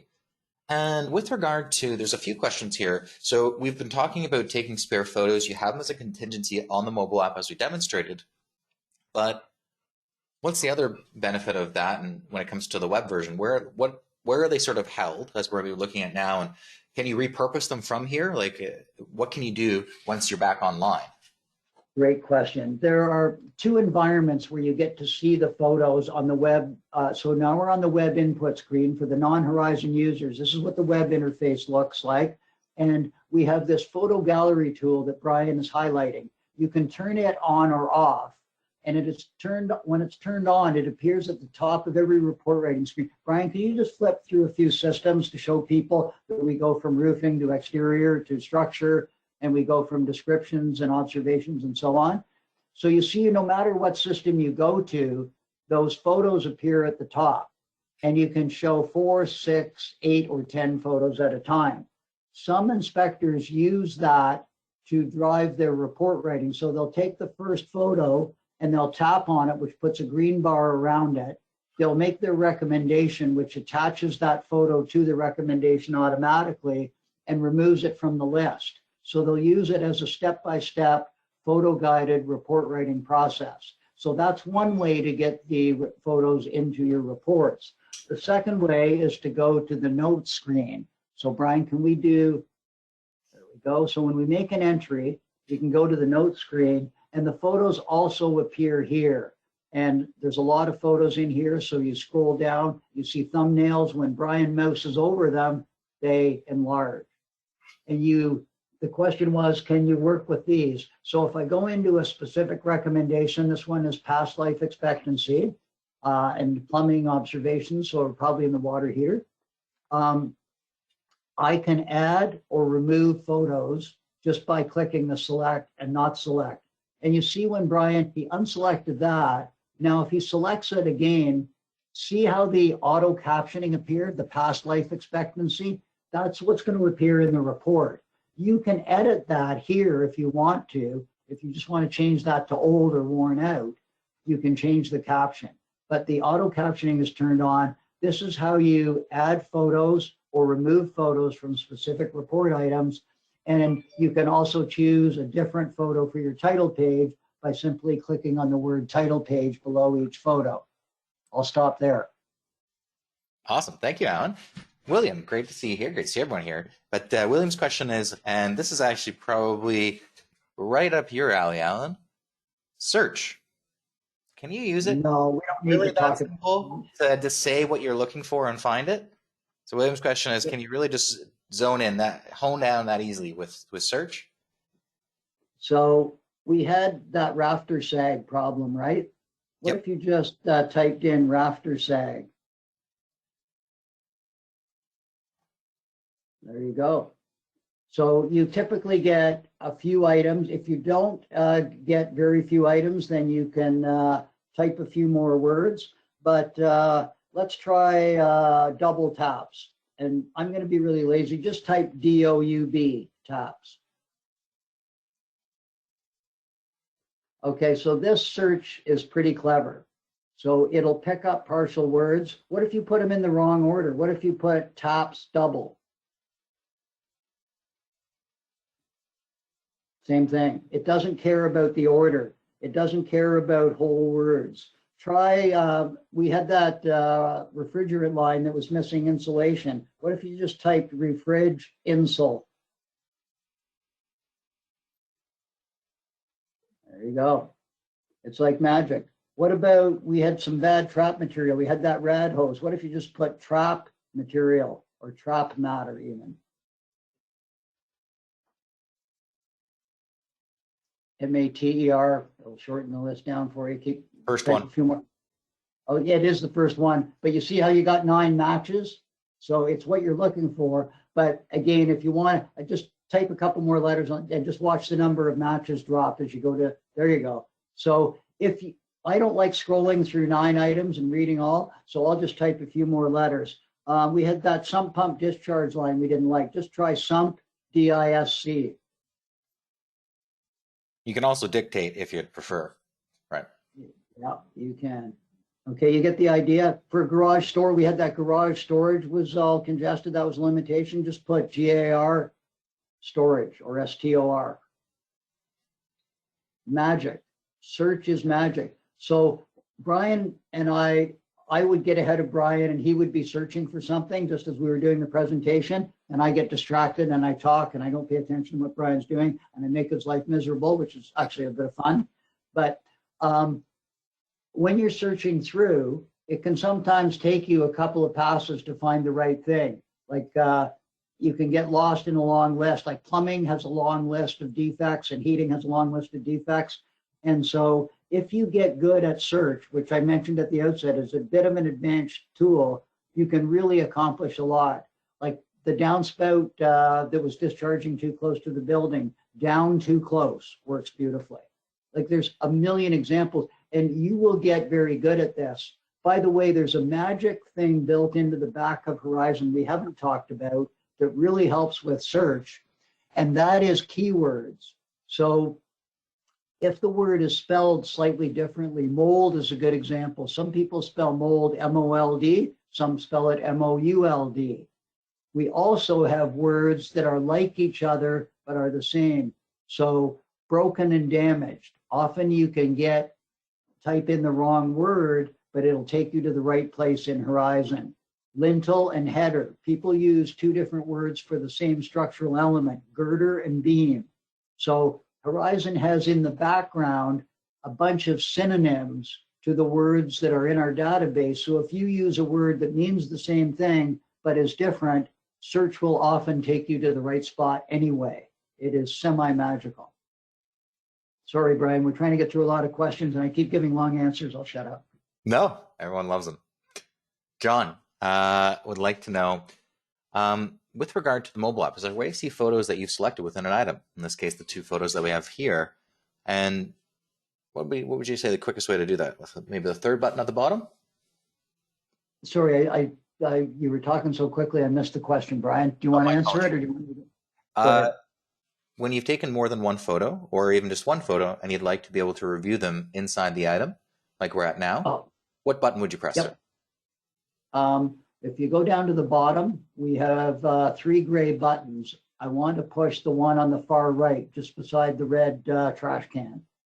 There we go. So there are your items. You can click on either of those to edit them, or if there are a whole bunch, they're just thumbnails you can scroll through. That's your editing tool. Brian, you're dying to show off the editing tool, I suspect. Go ahead. Oh, fair enough, actually, because William's question after that is, can you edit photos on site? And yes, you can. So again, we don't have this turned on for tonight's demonstration. And I believe you said the rationale behind that is that you like to edit your photos after the fact when you're dealing with the client. So in that situation, we just had it turned off the prompt. But if you did have photo edit prompt turned on, you would be asked to edit your photo after taking it, or you can go into that button like we just pressed. And for turning the contrast or light, if you go to the very last option in the row, you'll have the ability to adjust things like saturation, hue, contrast. You can even blur the photo, so you can play around with all of that directly from here. And in this case, specifically with lightning, we can play around with all of that as we may need. So full editing capabilities. And if you ever do edit a photo, you have the original in your device's gallery. So if you ever make a mistake or you want to repurpose the photo elsewhere, you can always take that original and reuse it anywhere else in your report. So Brian showed you an elegant part of the photo editor. And of course, you can do circles and squares and arrows and all that good stuff. And you can flip photos, and there's a lot you can do with it. Again, whether you want to do that during an inspection, probably not. After the inspection is the perfect time. Timothy would like to know, how do you add something to the summary? Can you reinforce that at the screen for us, sir? Absolutely. To decide whether or not it belongs in the summary, you click the little green arrow beside add to summary. or anywhere in that area. Actually, probably anywhere on that line works, but that's, so if you want it added to the summary, you tap in that area and that green circle will light up and that tells you it's going to show up in the summary. And you tap it again if you change your mind and you don't want it added to the summary. Perfect. Now, in the intro, we talked about some pre-setup, what you want to do, one-time setup, sharpening your tools, so that way you are using a scalpel, not a machete. And to accomplish that, you're going to be setting up not in the mobile app, right? The app is a data collection tool, correct, sir? Everything in terms of setup comes from what we're looking at on the screen now. So if someone wanted to go through your best practices, they're going to do that before they actually go out in the field, correct? Absolutely. And to accomplish the show hide, you're going to go and use this option here. Now, is this something that they're going to have to do every time they go to write a report? Or once they go to show hide, is it a one-time endeavor? You go and you're like, you know, these are the headings, these are the items that I'm going to routinely use. Let's set them up. I'm not going to ever touch this or report on it, so it's done. But it's not something you're going to constantly have to fuss with unless there's an evolution in your own procedures. It's one and done, absolutely. Brian, do you want to do just one simple example to show them how this works? Before you touch anything, oh, you already did. Okay, so let's go back to where we were. So I'm looking here, and in my market, we don't have, under supply plumbing, water supply piping and building, about the third line down, there's a great long thing about IPEX piping. I've never heard of IPEX piping. I don't have it in my market. I want to hide that. Can you show me how to do that? Sure, Alan. So we're going to go up to the top of report writing. We're going to click show hide items. And again, you can do this from any report that you have. Doesn't matter if it's one you've been working on or one that's been completed. And once the change has been made, it effectively applies that for all of your reports. So in this case, we're going to find the water supply piping in building heading that you were referencing, Alan. Yep. And that IPEX item right here.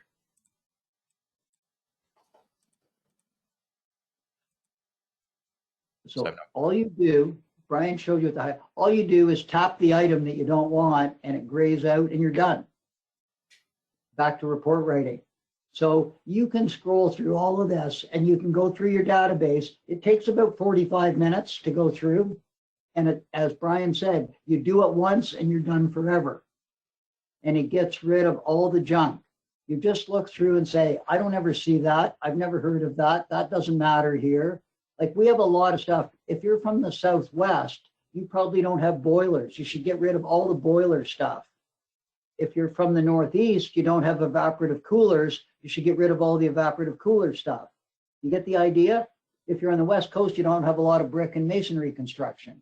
Maybe you want to get rid of a bunch of that. So big stuff, small stuff, there's a million examples of how you can narrow your focus down and make your database absolutely what you need. Thank you. Hey, Tara, hope you're doing well tonight. I do know that we are looking at ways to make the screen, the text on the screen larger. I don't think we've come up with any solutions right yet, but I think that is something potentially in the works for the future for HM3. Is that correct, sir? Yeah, there is a zoom feature on your phones, and we did make the script a little larger at the top of the Speedwrite. So that got a size boost, not a huge one, but it was smaller before, so it's a little bigger now. And in your phone settings, I think I get confused, but I think there's two different types of zoom settings on your phone where you can change the font size. There's a trade-off on that and a price to be paid for it. But if you haven't played with that tool, it may be worth exploring the zoom as well. But yeah, it's one of the things. We got so much terrific feedback from you folks, and we do have a number of things in the hopper that we are working on. So bear with us, be patient, and bask in the glory of what we've accomplished in the last little while. Awesome. Now I'm going to pull up the app for another quick second because the next question here with, hey Ronnie, hope you're doing well. So we have auto advance enabled. The question is, let's see if auto advance enabled like we do now. And there is multiple foundation materials. Okay. So we made the one selection and it's moved us to the next required item. How do we remedy that and add in the second item? You want me to answer that, Brian, or you? Yeah, you. Okay, so just go down and hit the back arrow. Okay. And there you go. Now you can put in brick as well. So most people, and in in the previous version of Horizon Mobile, you didn't have this ability to turn off the auto advance. So you always had to, if you had 2 or 3 items to enter, you had to enter it and then hit the back button to go back to it. Now you, and what some people do is when they've got 3 or 4 entries, they know they'll turn off auto advance briefly while they make those 3 or 4 entries and then turn it back on again. So it's that combination. You can choose the way you drive, and you can have it go on autopilot, or you can manage it manually. And it depends how many items you set up in your database with multiple entries. We, with Speedwrite in mind, tend to have just one. Like on this floor construction, we don't have joists and walls and roof framing all on one list for exactly that reason, because you can usually make one tap and you're done and move on. And Speedwrite works beautifully for that. So the multiple items does slow Speedwrite down a bit, but there is an elegant way to handle it. 2 different ways: the back arrow or turn auto advance off temporarily. Thank you, Alan. And just to clarify, when it comes to selecting an item in Speedwrite, we can tap anywhere on the item itself or the plus symbol. So basically, no matter where you are in that row, you can select the item and it's going to add it to your report. Okay, my friends? So the only thing you don't want to tap is obviously the trash can over here, unless you want to delete it. But even if that, you got to do 2 steps, so you can't accidentally delete something. Can you remind us, what's the maximum number of photos you can have in a report or / as extras, spares in the unused photo gallery we got there? 400. Oof, that's a ton. Okay, Chris, hope you're doing well here. Saying replace when it comes to an aging furnace or water heater could sound alarmist, even though the time is when necessary. Would it be better to say monitor and budget for replacement when needed? 2 things. A, that's a great question, and that's not a bad idea. I have come to be a bit skeptical of the word monitor, because in reality, I wouldn't monitor my water heater. I would just use it till it breaks. My way of monitoring is if I don't get hot water anymore, I need to do something. So I think you say just use it. And we also often add maintain. So operate and maintain the unit so that you do remind them to do regular servicing. And on a water heater, whether it's flushing it or whatever, if it's a tankless, it's a little more involved. But I would do that. And then what was the second part of the monitor and budget for replacement? The word budget to me, and again, I'm being a little bit fussy here, but the word budget for me sounds like you're giving them financial advice as though they might otherwise not have enough money to pay for it. And back in the very early days of Carson Dunlop, we did get a well-heeled client shake his finger at us and say, you best not be giving me advice on budgeting. So since then, we have not used the word budget. We say plan. So use and operate the water heater and plan for replacement at any point. So those would be my suggestions there. The nuances of language. How interesting. Carl would like to know, so when we're taking all these photos, right, I've been using my cell phone tonight, they're stored right on the app, right? Not just like on your phone. They're in the app, they're on your phone, so you have access to them at any point, as we've been demonstrating, right? You will have to clear them off of your device at some point, right, once you publish the report, because they're stored on the cloud at that point, but they are locally stored on your device, at least for the interim, and then you'll manually have to clear them. Fair statement there, Alan? Yep. Perfect.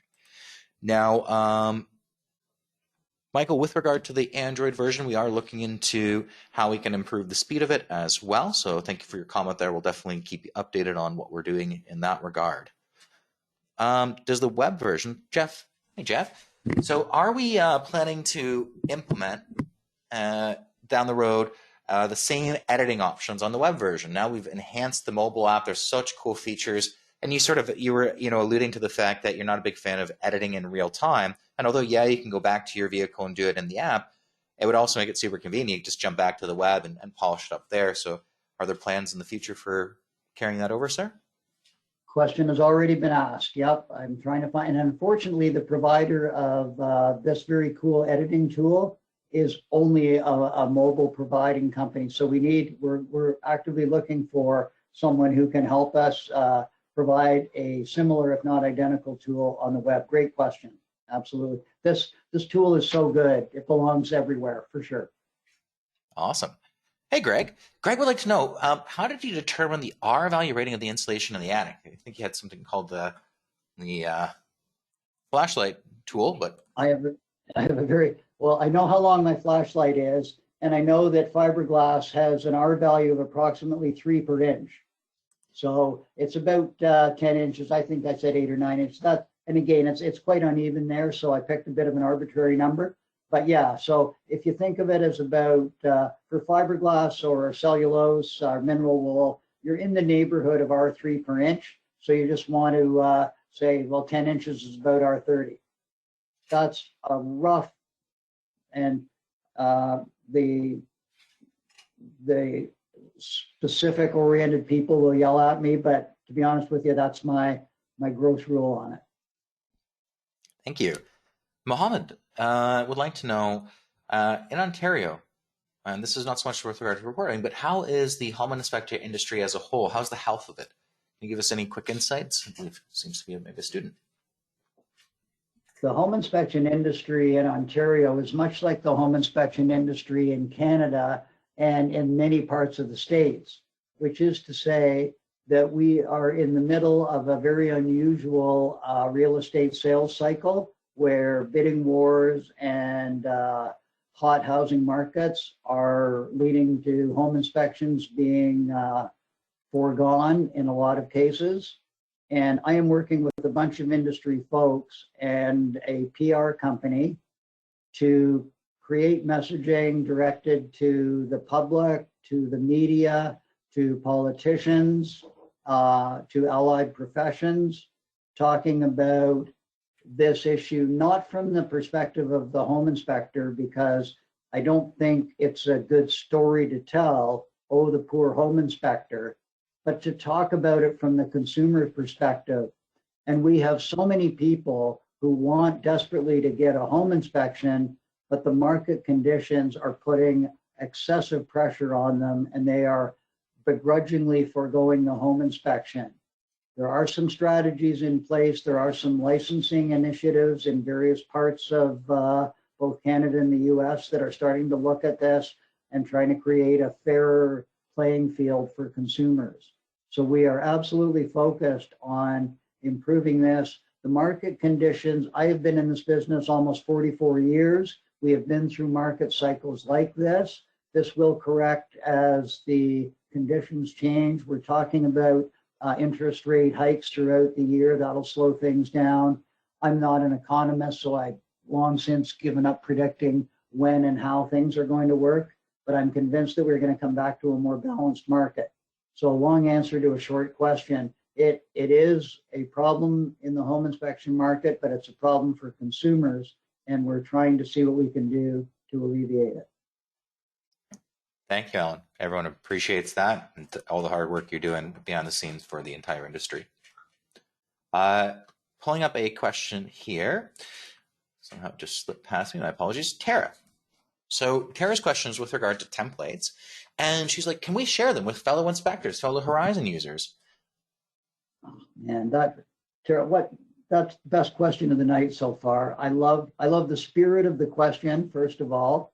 Secondly, it's been on my agenda for longer than I care to admit, and I just haven't found the right vehicle and taken the time to find a good way to share them out. So here's what a preview of a template looks like, what Brian just brought up. So they're a piece of cake to replicate as a PDF and share out. We just need this terrific community. We need to make it easy for you to share them out. And I love it. Like we don't charge for anything we do along this line in Horizon. We're not looking for revenue from it. If our community is willing to share, I think it's incumbent on us to provide an easy tool and an accessible environment to facilitate sharing. And I so appreciate that question. And Brian, I am going to say we need to sit down with the support team and come up with an easy way to facilitate that. And it's an embarrassing question, Tara, because I should have addressed it long ago. So thank you for that. And we will will get out. And I would love to say Carson Dunlop has all the best answers on templates. I am confident in saying we do not. I have seen some terrific templates I never would have thought of from other inspectors in the community. So I would love to get that done. And we have a small role to play, which is setting up the tool to allow it to happen. So Brian, let's make that a priority. For sure, definitely will. I'm sure we can get something up on the support center, and if people are sending us over their templates, we can add them in for others to share. Love the community spirit, as you're saying. All right. So, excuse me, Steve would like to know if he converts from using Horizon Mobile 2, is he going to have all the same items that he created in his database? He's not going to lose everything from going from HM2 to the new version, right? Just gets all the new features and benefits. No extra baggage, no loss. Absolutely no loss. Steve, if we did that, Carson Dunlop would suffer right alongside you, and I do not want to make Carson Dunlop suffer. So no, you don't lose a thing, you only gain. All right, Nihad, starting his inspection career. Welcome to the industry, Nihad. Do you recommend that we start, or he would rather start, on the original Horizon, the web version, and then transfer into the mobile app after he's gotten a bit more accustomed to things, got his feet wet? Do you think that's a great starting point for him? What's your advice there? Oh gosh, I really want you to use Horizon Mobile, but you have to use the web for the beginning and end of the process anyway. And so I'm going to say, from a learning environment and understanding the database, and all the setup tools are on the web. So I'm going to say, yeah, start with the web, but think of it as a two-phase project, but keep the two phases close together. So get familiar with the web, learn the database, learn how to book inspections, publish reports, and then use all those customizing show hide tools and get that set up. And then very quickly move to Horizon Mobile, because when you're out in the field, Horizon Mobile is, as we tried to do tonight, it just makes life so easy. It's so fast, it's so simple, and it is very forgiving and very easy to use, easier than managing the web in an environment like that. So start with the web, but please move quickly to mobile. Brian, you may have a different perspective on that. No, I certainly agree. As long as you get things set up, might as well make the most of it and get everything done on site. Daryl, hope you're doing well tonight. Great to see you as always, my friend. And with regard to storing photos, is there any issue if they actually stored for, like, they maximized their whatever report, 400 photos, does that hurt Horizon any, or, is there a best practice that you say about storing your photos, or is it, store them here, let us worry about that. Your goal is just to get your job done, and we'll take care of the sort of the bandwidth mechanics? Well, there's two answers to that question. The right answer is you let us worry about it. And the wrong answer is when I talk to the development team and they complain bitterly about the storage problems that I create for them. So we're trying to find the right balance. I respect and appreciate the question. It's a very thoughtful question. And I love when people look at the other side of the table and wonder how they're doing. So thank you for doing that. Yeah, we've said 400 photos. We'll make that work, and you work the way that Horizon works best for you. Awesome. Folks, we are at almost 10 after 10. So we've had almost 40 minutes of lively and engaged Q&A. And not to discourage more comments and conversation, because we do love them, but I think we are getting close, if not to the end of our time. I do want to be mindful of Alan's time tonight as well. He's getting a little older on us, so we got to make sure he gets to bed. Thank you for that, Brian. Nodding off, was I? Yeah. So, you know what?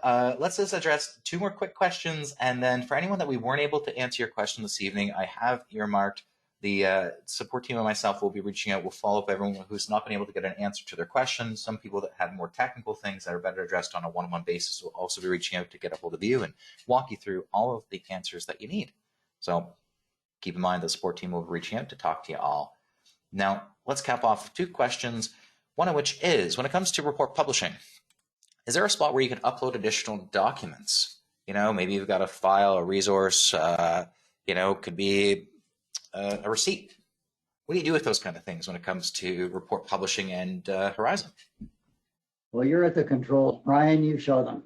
All right, fair enough. Well, speaking of the devil, we do have an option called Edit Appendix at Report Publishing.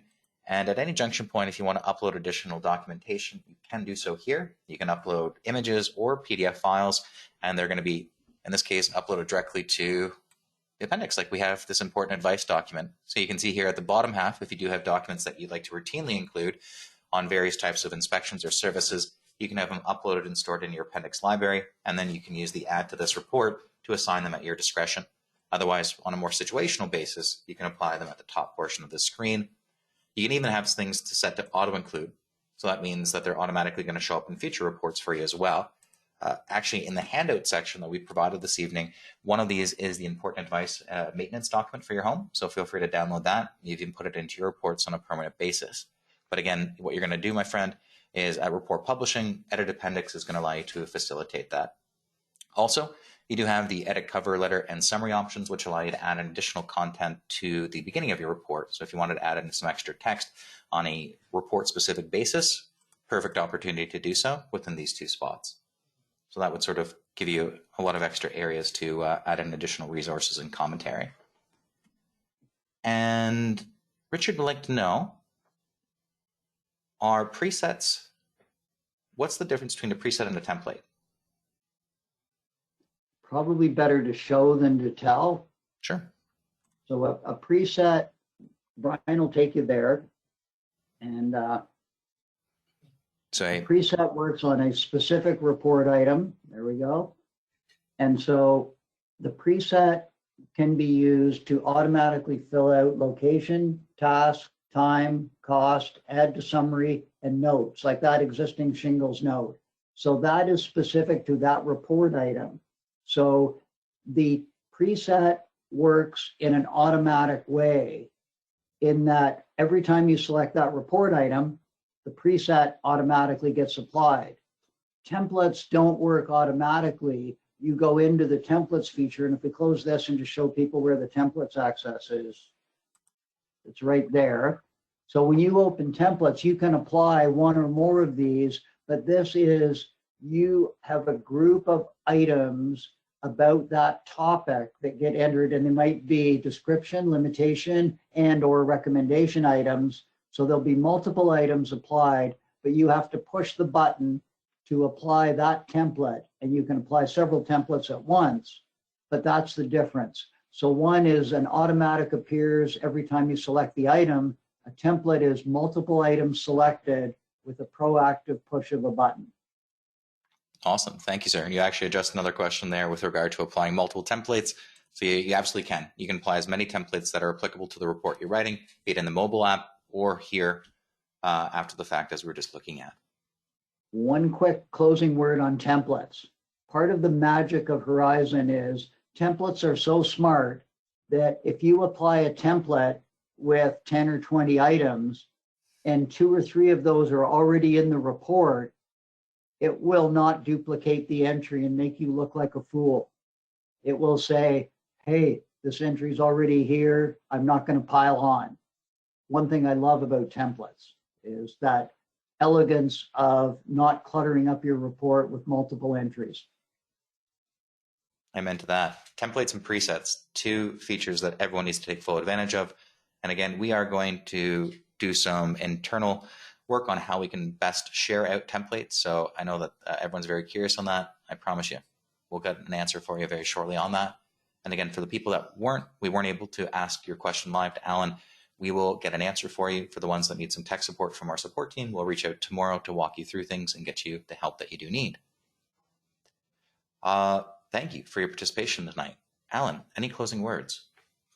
Well, first of all, thank you to everybody. I can't believe how many people are still here hanging around at this late hour. Brian, thank you for the hours and hours of work you spent putting this together, for your work tonight, for keeping me from tripping over myself, at least not too often. And it's just been such a privilege. And I am, as you can probably tell, a little bit excited about Horizon Mobile 3. It's not all things to all people yet, but it's a big step in the right direction. And I couldn't be prouder of our team. And I am so grateful for your attention tonight. Thank you, folks, and have a wonderful evening. God bless everyone. Thank you for choosing Horizon.